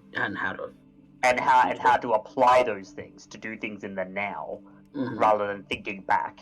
It's why, she had proficiency in history and all of that, but she remained a 10 intelligence the entire game. Mm-hmm. My thinky boy was Cypher.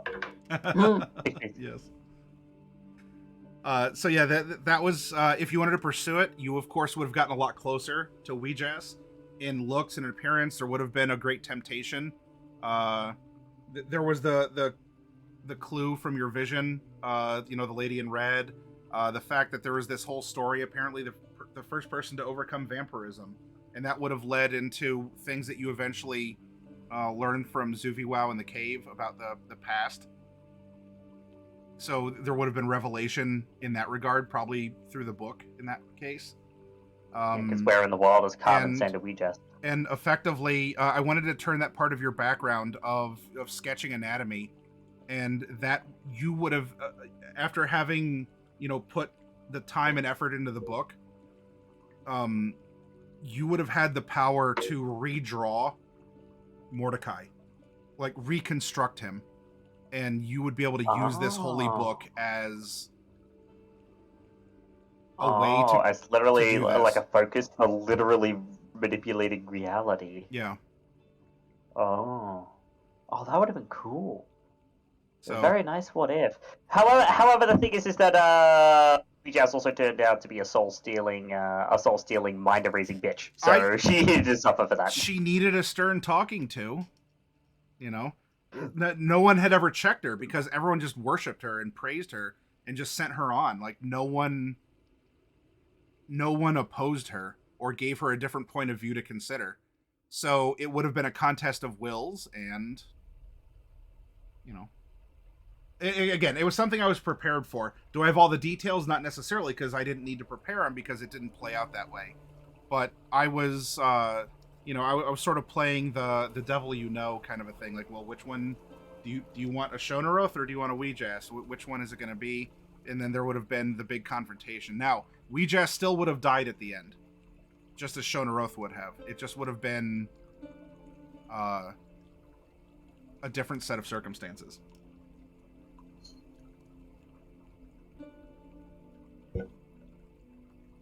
I return. Welcome back. Welcome back.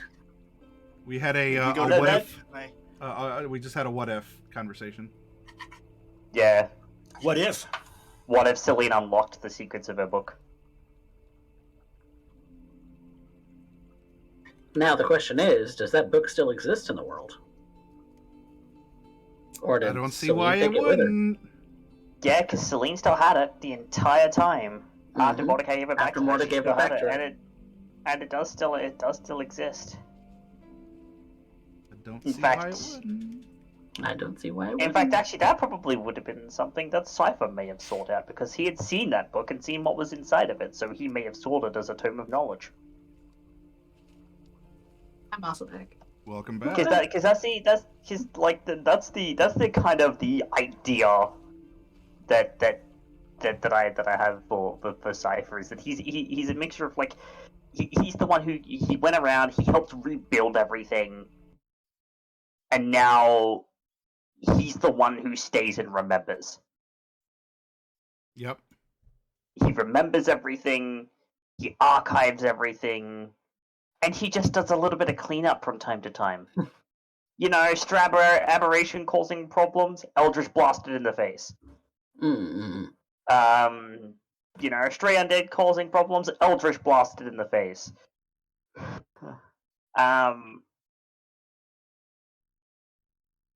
Dangerous tomes and stuff need protecting, then they can go in my library, and then they have to go through me.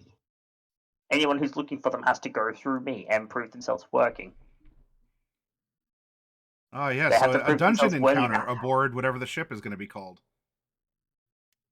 Yeah, and he's at the end in his final, like his extra final form garb, because he actually changed garbs for the Sky Shatter fight onwards. The armor was still there, but it over the top of it. It had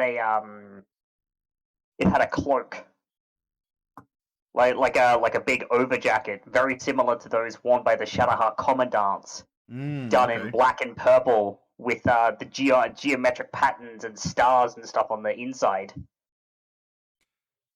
And he was he is fancy. He is a fancy man. legit man. Who has hair like David Tennant. Who has hair like David Tennant. You know, in the live action remake of this. I can't. If there was a live action Chroma Company, I'd cast David Tennant as Cypher. He'd do really well, I think. But Scottish accent or no?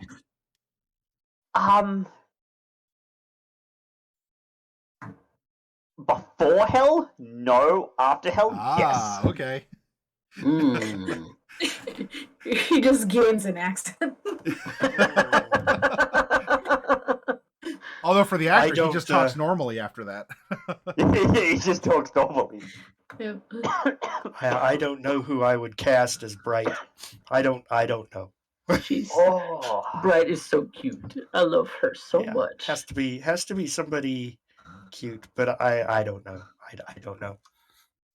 I feel like I almost feel like there's a little bit of regret for me in the game where Mordecai and Bright had this really like good friendship for like a long time, and then somehow Fluff we just never never crossed paths again in the case of like role playing. I think that's okay because you married Celine, and it's normal for people to just really focus on their spouse, especially considering like the weird life sharing thing you had to do with her, that you would just become less around Bright, and Bright was kind of moving on too, right? She was moving more closer to Lorelai as you know as time went on, especially after we found Loki. And founded the Orphanarium. She had more going on with Lorelai. I think that's okay. I think that's valuable character development. Yeah, and I mean, hey, it wasn't like A, they weren't still friends, and B, well, Bright had a lot more time spent with Lorelai because, you know, we got sent off to the desert. Yep. Which just Bright became Lorelai's best friend. Yeah, that was really the turning point because, of course, they started off very much not liking each other. And they became best friends. And that's adorable. I like that. I think that's a really cool development. You know, you start off killing my steak, and then we become best friends. I'm sorry about that. I'm sorry about that. It was an accident. Strangest thing. Things around Bright, for some reason, always end up on fire. I know. And I did try to bring Herbert back. Was never able to pull that off. Yeah. But I tried. Yeah, I assume one of the things that Lorelai would end up doing is getting a new Herbert, and also getting a bonsai tree because the monks wouldn't give her one. Yeah, it's like I want a bonsai. Just petty things like that. I mean, Lorelai was a young woman who'd been slighted on pretty much everything, and she's like, "You won't even give me this small thing. It's this tiny, insignificant thing, and you wouldn't even give me back. Screw you, world. I'm gonna take it anyway." Yep. How about them apples? I mean, if she didn't get drunk off magic, she probably would have tried to steal one on their way out. It's like, I'm gonna take it anyway. Question for you, Derek. Do you want Selter to be a dragon? Do you want her to be a dragonborn, just of maybe that white and gold look? Do you want her to stay like kind of kobold sized, to be fun sized? What is your thought or your vision for her? I reckon fun sized. No. Here's the thing. There's a part of me that wants to end up saying at least one of my characters gets an actual happy ending. But on the other hand, I kind of enjoy the karmic justice of her being cobalt size. Despite all the grandeur and what have you, I love that idea. She is her own chicken nugget now.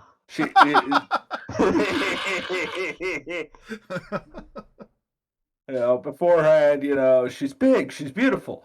But now she's bite size. She's a Spitfire. Yeah. So all right. So forever a kobold. She was always a Spitfire. Hell, why not? It's funny. If I can point out a point where I chuckled to myself, It was when I was doing planning for this, and I finally got to deliver. I finally got to deliver some puns that just it would have been spoilers otherwise. But for each of the segments that you all had, the cutscenes and everything, there was a pun. It helped me remember it, so I could sort of keep it in front of me because that's how my brain works. Which is why, like, turning a silver leaf was the traditional song of the Six Landlords, because that was going to be part of that. The 4 2-bit wedding performers, the whole 8-bit play at your wedding. 8-bit thing, yeah. I loved that. That was great. Because And- I saw it as soon as she said the 4 2-bit performance. I'm like, and I listened to the song. I'm like, 8-bit. Oh, Selters. okay. The name for Selters cutscene. The video labels were just like Selters story. It was very simple. Was "Repent, O ye of little friends," and because that had several meanings, all bundled into one. I like Repent, that. O ye of little I like friends. Oh, I did not realize that you were picking these titles. I didn't look at them. You know, even if it's There's not called always the something to Repentless discover. anymore, I can think of something. I can think of a name that fits the theme, but kind of represents the evolution. It's not the Repentless anymore. It's the Repentance. I like Could that. be the repentance, but I will let that be Derek's call. Yeah, that is Derek's call. You want to know? It was your ship longer than mine. Yeah, By but all means. this is your Yeah, call, but it's Derek. the ship. I'm not going to also let you deflect prefer, this. This is Selter. This is the ship that she. Derek, you like, were there. is- You saw. Dark Wolf did an amazing Saw me job. getting drowned you- in acid over this thing. Yes, just And it's the thing that bombed just me. look at this. You are here in this And cutscene. there's Now, the of course, I had fucker this who up ended on the pulling stream. switch. You are in the middle of an exploding engine of death in the belly of a purple worm, and Weejass is there, and you're like, no. F off. And then Celine dumps acid on you. And then here you are dying, and Weejass is like, wait, you want to make a pact? Huh? And then you just this scene, I mean, Dark Wolf, you did a great job. This is the most powerful scene to me. I like this one the most out of all of them, because this is pure unfiltered Selter right here, where she took, and again, because it was consistent with all the other encounters with Shonaroth. Shonaroth was present, because you got the eyeballs in your necks and everything, had like put you out here for a reason. And it's being all coy, right? We got we got like the snaky eye, the sneaky snake here. And then boom, there's the distortion. Selter grabs the tendril and the eye just opens up like, oh, I'm in trouble. And because Selter actually had a lot more of her own say in the course of things, like she was like sponsored by Shonaroth, and she was kind of a warlock of Shonaroth, but it was a weird thing because her will was so staunch. She was Yeah. You want to talk about a energy woman the of entire will? I time. had 20 wisdom, but Celta. Well, that way, Celta. So the I will break you. and you don't need it tonight. If you're like, yeah, I'll think about it and come back to you. But I think this is really your call and your choice, because this is built on Selter. And yes, I mean, Cypher is now a part of it if you want to collude some, but really the heart and soul of Selter, and by extension the ship that she captained, That's that yours. she morphed into, that she ferried you all around in, and you messed all this and etc. You have this whole Salter ain't apologizing for nothing. You and I both know that. That ain't changing. Yeah, So but, I think we would stay with the name, because that has been true to the character from the jump and has never changed. And even after the she is still transformation. repentless. She is still repentless. It's just a matter of the metric has changed of what is considered such.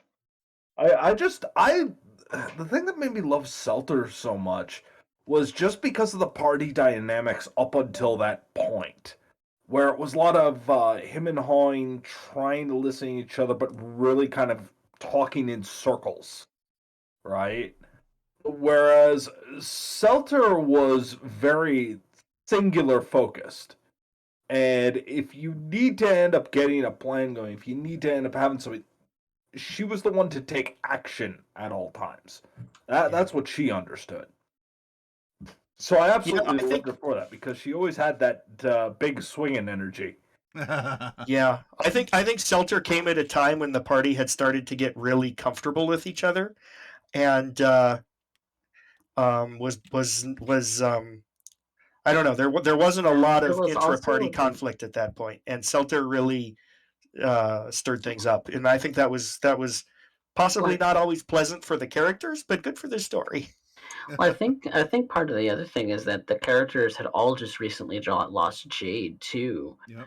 and so they were like, "What do we do? Like, how do we? Is it possible to save her? Question mark. What do we do?" And then Selter comes in as a result of Symphonics kind of joint uh just kind of being there too. That that introducing Selter into the mix was like, okay, if you're going to be a pity party, I'm going to do something about it. What are you going to do? And in a game where every session title was a verb to get you to keep you going, to get you to do stuff, to go out there and you know, I have another question though. please.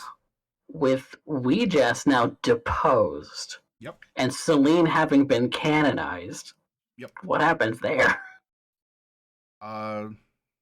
She's probably just That's some up to bones you. hanging up in an ossuary. Like the knowledge of her, like anything that was written of her could still exist. Mhm. And maybe there's adherence where Well, actually, her bones are in the orphanage. Yeah, I think that having her her skull bones her in the skull is. orphanarium is perfect. Her skull. Her skull is, the rest of them are still interred in the ossuary. Yes. But okay, so okay, You could go get the rest of them. You have the No, we're ability not. to do that. We're not, especially now that Ouija's is dead. That's kind of a question for Maddie and Yeah. Coffee as to how the Church of Ouija's will proceed now that their goddess is dead. But one of the questions that I had was exactly what is the nature of resurrected Celine? I mean, if her skull and bones are still out there, like what are we dealing with here? Is she some kind of a her body was Corinna's. Oh, okay. She was But she borrowing still Corinna's looked like body. Celine. Yeah. Yeah. That's why she was Yeah. able to shamble out of the graveyard during that fight with Raphael, because That's also of, why she was shorter. and yeah, why she was shorter when she Also, came back. why she was short. Now, so But like she did look like Celine, right? That was Yeah. Yeah, okay. yeah. Yeah, Yes. she looks like Celine. Not that because there was a huge difference in appearance between Corinna and Celine in the first place, but Because Mordecai had a very obvious type. Yes. but the all of point his to lovers that had black hair.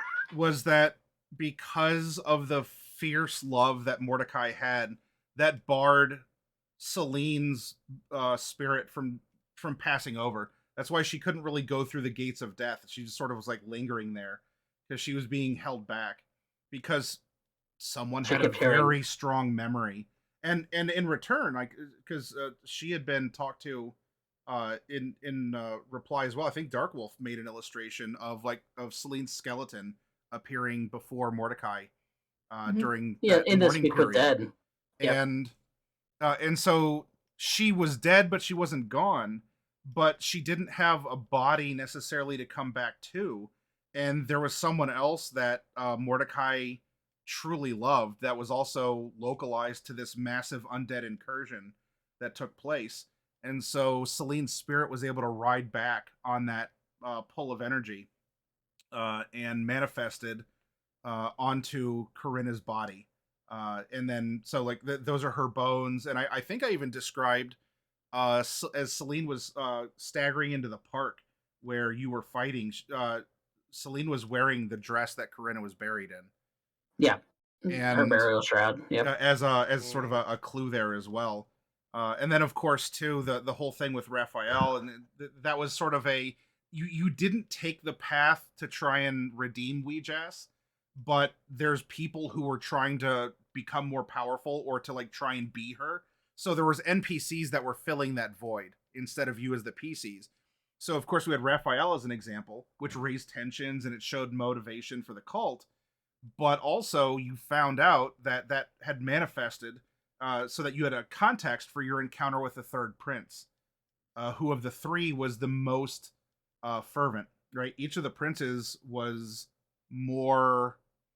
You had a skeleton, you had a revenant, and then you had a nightwalker in terms of like their presentation and their general power level. And it was so Raphael was its own thing, but then I would come back around and I wanted to try and circle around with the vampire as well as give you something to show that there was an even greater force, that we had someone who was right almost at that cusp of critical mass to become another weapon like Weejass.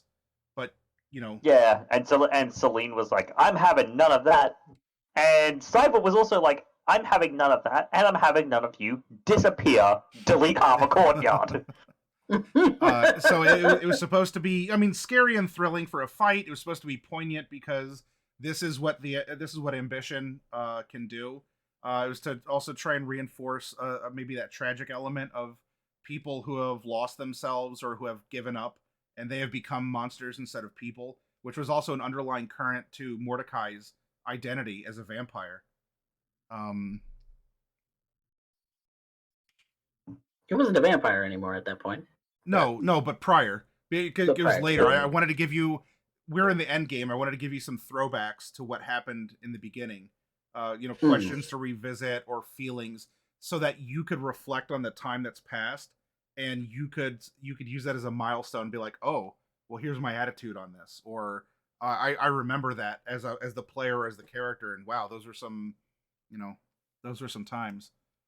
Just like Tazray, leaned into I'm a vampire and I'm just gonna go nuts. I love it. And Jade got a very lucky critical with that waterfall, with the intervention of Shonaroth here, which that is probably one of the more powerful pieces in the art collection. Is the waterfall bridge fight? The waterfall coming out of that the hunger of Shonaroth there, with the darkness, and then just that the way that everything worked. There's some art that I just want to revisit at some point because the bridge fight was obviously a very, very sketchy piece. The whole little comic about it, like Mordecai having run across the bridge with that, is a very sketchy piece. And so I'm just kind of thinking about like different poignant like little moments in the game that didn't get full art, because obviously a lot of the things that I draw revolve around Mordecai, but how dare but like redoing some of those may be something that I do in the future. I don't know. I have no reason not to, but I have a reason not to, in that I have other things I'm doing. Yeah, you're busy. I understand. We always have the shared drive that things can get dropped into. So. I lost it, man. Oh no! Actually, that's a thing. Mm-hmm. The Shadowhigh Empire. I am your history professor. So what happens now that their emperor is dead? Yeah, their emperor's dead. There's only one as far as I'm aware, there's only one person of significant royal status left. Their society is in decline. So what you see here is during this little ice age that's coming on, it's just going to be a frozen, dead city. Like, because most of the people, at least who could, already fled south. Anyone who stayed behind because they didn't have the wealth or influence, or they were just, no, this is my home and I'm not leaving it. Would have This is frozen to this is death. going to become a bitterly cold hellhole, and pretty much my vision was that the people who remained here they're going to die. There's nothing that can really be done because they built their city on extracting energy from Oiho. And that doesn't really exist so much anymore. And that's not working. And when your whole city is, was built on this, because whoever was running Shadowhar for hundreds and hundreds of years might have made them dependent on it. And now she's gone. Yeah, and the only suggestion I could make is there's literally one major person of royal status left who could show that he's of royal status, and because Mercury, as far as like villain rankings go, she was a very solid mid-tier villain. She's very direct. I am evil. I'm in it for myself. I am selfish. I want power. I mean, if you have any questions regarding her or her plans or history, or whatever, you can ask them specifically. But the whole point is, this was a lust for power. She was in it for a long game, and ultimately, she had an ambition to be, like Weejass, because she was there when Weejass was made as a weapon. Like, she was on the front lines. Like, in that pre-story cutscene, Mercury is the fiend that's present there. But ultimately, when Shonoruf came, that was disruptive, and that's why she was trying to find a way to, if not become, right, because she saw a bigger source of power or a threat. She wanted to try and bring it down to try and get leverage over Weejass so that she could be the top dog there. And that's why she ended up effectively abducting Noralai, because she had access to that interstice, that sort of directionless light room, pulled Noralai and was trying to just study her, find whatever this power was that had her going that would actually afflict Shonoruf. And because she has been gaslighting an entire civilization for, thousands of years, like, what's some dumb teenager? Like, I'm going to tell you platitudes, I'm going to use you, and I will gain your power, but you'll probably be dead. Shit. And look at what happened to her. Well, she's just like, you owe me this to Weejass, and Celine's just like, are you done? Like, seriously, are you done? And then it came to the fight in the volcano, and that was still she's just like, are you done with this, Mercury? You're a child. You're a literal child. Stop it. Go home. Stop it. Go home. Yeah. Stop it. Go home. Go home. Stop it. Get some help. Oh dear.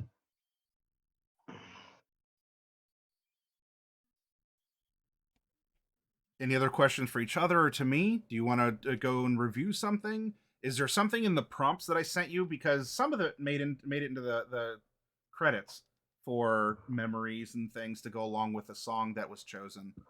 But were there anything from the things that I had you think about the places, like what, why it was your favorite, or why did something stick out, or if any of you, all 5 of you, if any of you want to point out where I jumped the shark or I went off the rails, you're welcome to do so.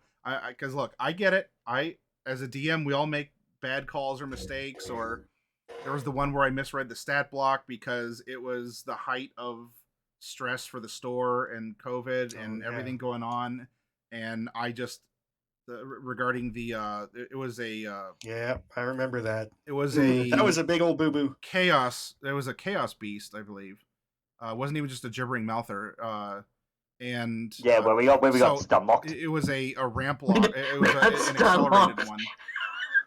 And And so like Star I'm Wars. presenting this, and I didn't see the one line, and I'm also just sitting here thinking like, why aren't they running away? Why are they standing and fighting? This thing is clearly overpowering them. Why aren't they running? Why aren't they running? Why aren't they running? Because you couldn't. And I was just so caught in a mental loop that See, Bright is not Yeah. the only one that gets stuck in those loops. nope. Well, we all have them. I think Um, it's a mark of a DM that happens to you at least once. So regarding some of the prompts, Yeah. so I kind of left this open for you. Did you have an idea of what Loki's pact was? Because I had an idea, but No. if you had an idea, I didn't flesh it out. No. I operated on he made a pact of some kind, and I knew that it was going to lead him to meet Shonaruth, which happened in the cutscene. And I believe me, I get it was a very distressful thing, but like what the nature of the pact was, I didn't have anything specific in mind other than he was meant to act as a lure to keep you all moving, to keep you all going and growing and learning. Because Jade's whole thing is, I can't tell you. And even if I did, you won't believe me. So you gotta do it. And what better way to get you places and to do things than to dangle Loki in front of you. Than to dangle a Loki, of course, in peril, because Grimhilder, as an agent of Mercury, also wanted to try and understand this power and to, use Loki. Who's trying to also be a whole story for trying to escape the pact and the consequences of that. History is repeating itself, etc., etc. There's some like subtle layers in there as well, but the specifics of it, what he was promised in return, I can't tell you. With the exception of it was allowed for in at least one of the cutscenes, because I know that you gave me the Raz and I honored it in the final credits. With the big golden ticket of I wouldn't kill players in a cutscene, winky face. So that got front screen for a very deliberate reason. But knowing that he wasn't dead, like he served his purpose, he actually stepped up and fulfilled what he said that he would, and he actually was kind of rewarded for it. He has a second life now. In Noralai's case, in the cutscene in which, yes, he was apparently killed, there was that moment. Let's see, right? Okay. So as he's dying in your arms, right, we have Make My Wish Come True, which of course you were just always using the wish spell. So the fact that all of this naturally happened, even though I was sitting on this video for a year. Her first time using the wish spell specifically was to get her brother back. Loki. So he's cradled in your arms. He is I want to smiling. interject and say that I really appreciate how Noralai used her wishes so selflessly. I think that kind of really highlights, like, because Noralai and Bright both had access to wish, and it wasn't just that Bright was more conservative, but she was also more selfish. Because Bright is happy to be selfish, and Noralai, when something needs to be done, she'll put it all on the line. And I think was gonna say, especially towards the end, Noralai risked her life for the party like 5 times in a row. Yeah. Because she was stepping up. She used wish. She even though she was drunk, she protected the ship, and thus and then the second time she used, the other time she used wish, she was trying to prevent the party from crashing. So she was just doing all this to protect the party. Yeah, it's really, I really appreciated that coming as one of those points of character development. Of Noralai being willing to risk herself for the party. She was the runaway. I thought that was. Yeah, I really liked it. All right, continue your story. Yeah. Sorry. No, it's fine. So in here, yes, Loki just got murked. But here he is in Noralai's arms. She's run up, and in this scene, he could have said something. He could have confessed something. It looks like he might be talking to her. either his last words, last wishes, or a confession. And when he fades, he seems happy and content because something was said that might have needed to be said or revealed. And so while it wasn't overt, I mean, the lyrics can kind of hint at it too, but this is a moment that was baked into this scene where the DM taketh, but the DM also giveth. And if you want to reveal what the details of Loki's pact was, or even what did he tell Norlai in this moment, if not what the pact was or whatever the revelation. So yeah, sure. That moment, I am doing something with it. Okay. It's a part of the animatic I'm making. Oh. So I can't tell you what it is. Okay. I'm working on it. You will see in due time. However, if you go back and look at my previous animatic with them. Mm-hmm. I don't have that one at the ready, unfortunately. Yeah, my thought for Loki's pact is that he took the pact to protect Norlai. Okay. He was replacing her. Yeah, sort of how Jade took it to protect Jacob. He made the pact with the condition that Shunruth leaves Norlai alone. And Shunruth was unable to touch Norlai for that time, so... That makes sense to me. Isn't that an interesting parallel with Jade? I like that a lot. It's funny because at the very beginning of me joining the party, Jade was all like, "Oh, you should make a pact with Shunruth to get your brother." Turns out it was the other way around. The whole time. The whole time.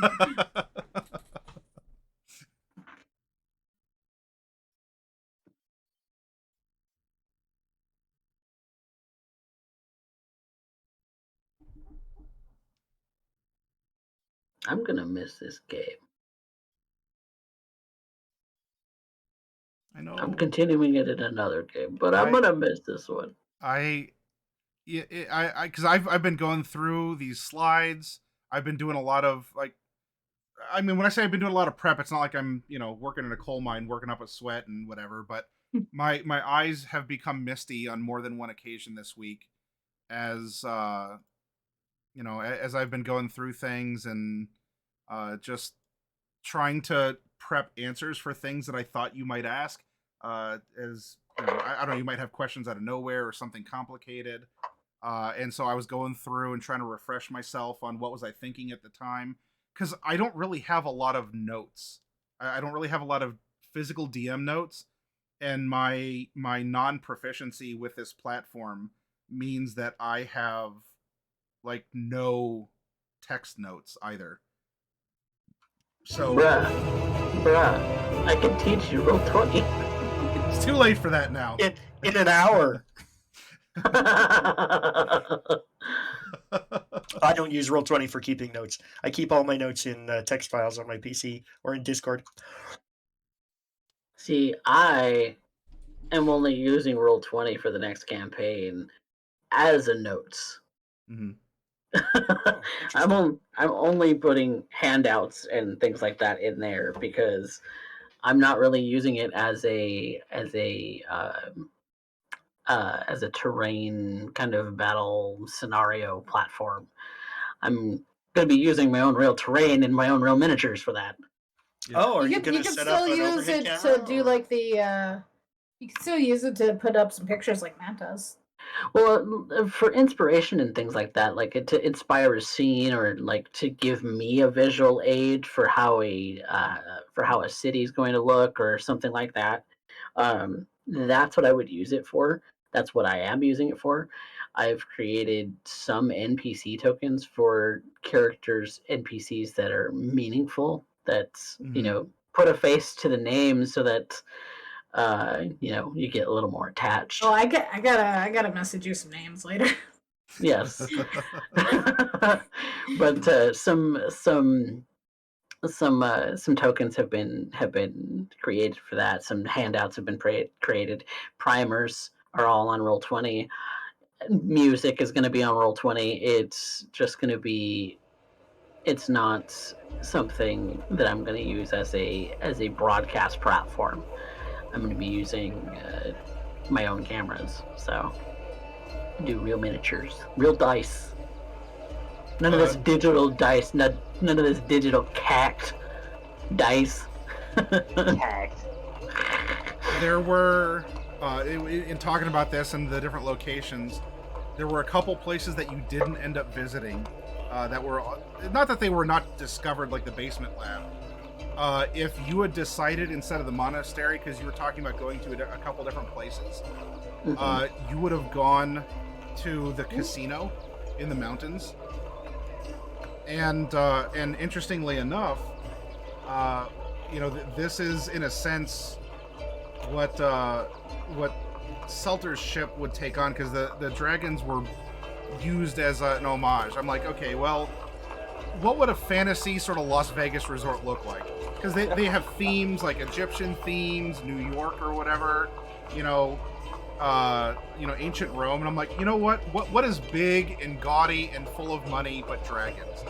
And so if you had visited the casino, this would have been the Repentless pulling up to the casino, and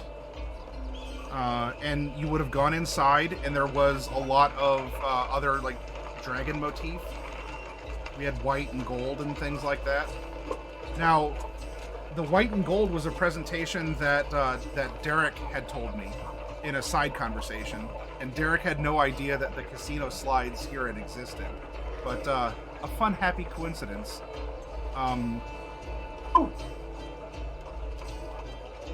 But I like that person. There would have been some extra gambling, because I'll tell you, the blackjack game that we got to play on stream, I had so much fun with that, and I was really hoping to be able to do that again with you all.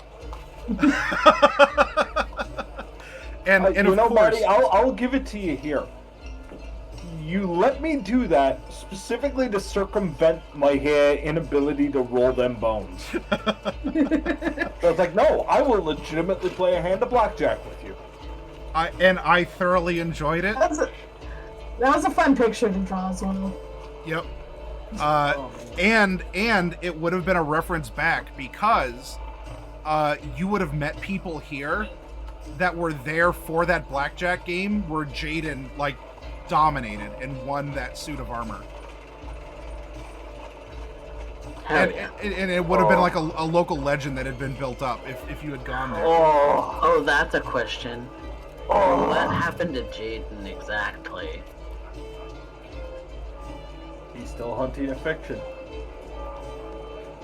Yeah, Jacob is still hunting. He's still chasing after his sister, who no longer exists. It's had a fleeting moment. Jacob's nightmare kind of came true with what you saw in Derek's representation of Jade's story.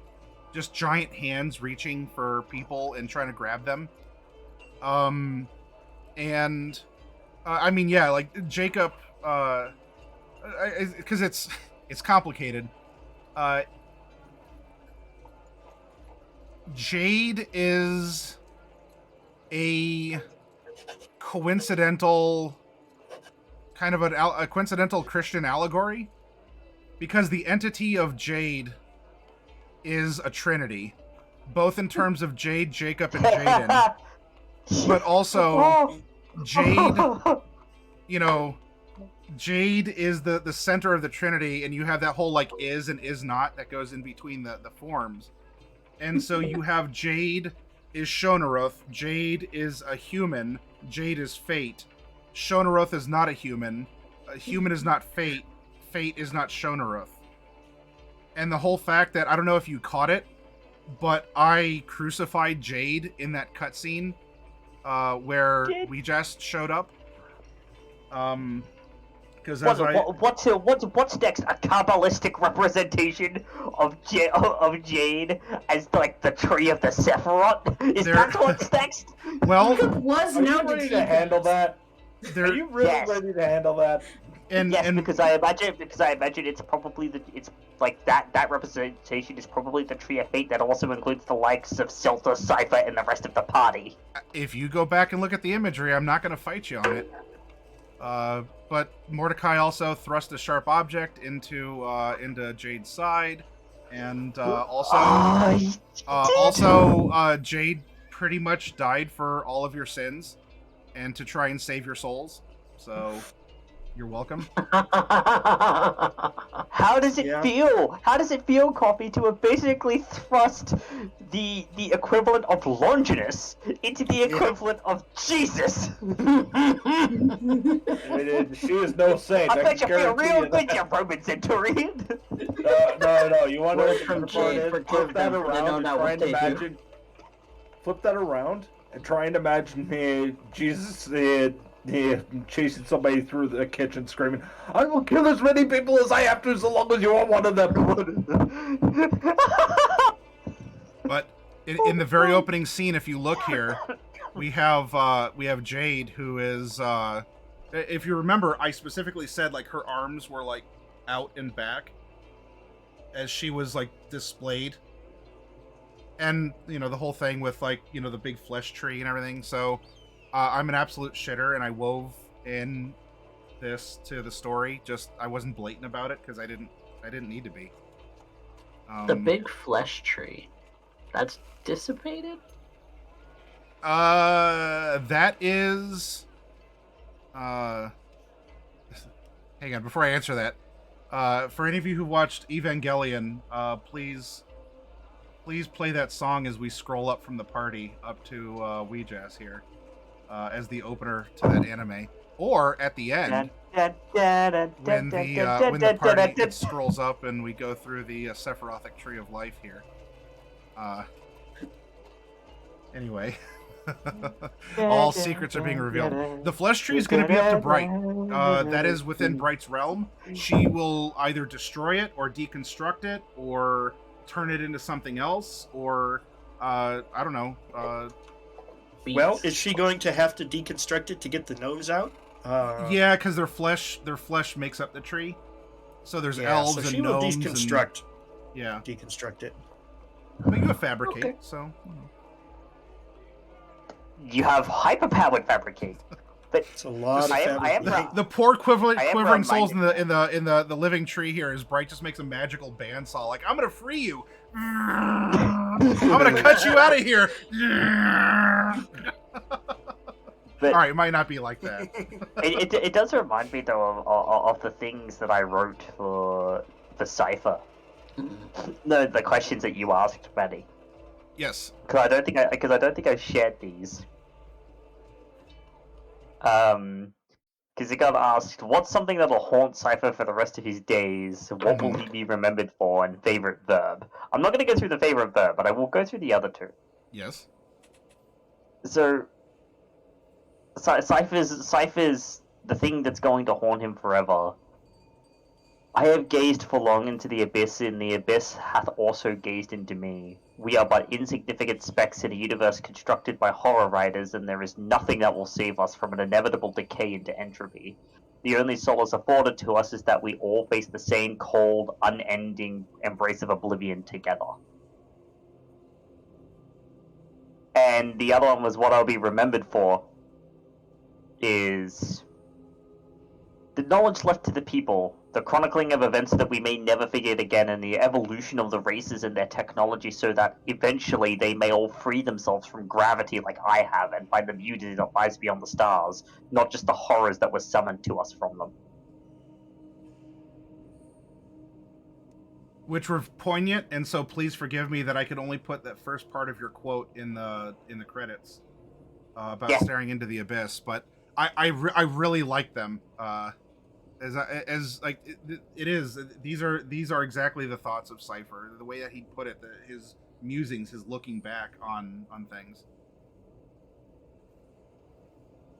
This is the fort. Because Cypher does have a goal in mind eventually. Well, be on Yeah, call. you might have fucked up back to the stars. There's that one. But Yeah, you might have gone back to the stars. But you are not safe from me! There is more to discuss! We are not finished! You gonna chase after Your Shinorath? ephemerality will not save you! You have answers. So, you have some questions to answer. I'm not done with you. What we'll do? I'll discuss this too. This was the other option instead of the monastery. Was also the fort. But why don't we get up and take a little 10-minute break here? We use the facilities, get a snack or a drink, and we'll continue our session of Remember, where we can bring up the things. If you all want to go back to the prompts, you all had received some different prompts for your different characters as well. If you want to discuss those and share them, give some insight. We can still talk about the futures of your characters. There might be a couple other things that I haven't revealed yet, like that were possibilities, or we can do some what ifs. If you have questions into, I think, wait, someone had asked something that I don't think I'd answered. Was it about Oiho or something?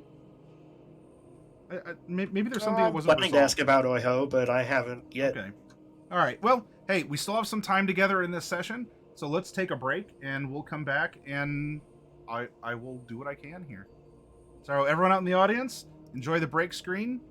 This is Macabre Derek's work here, and we'll return.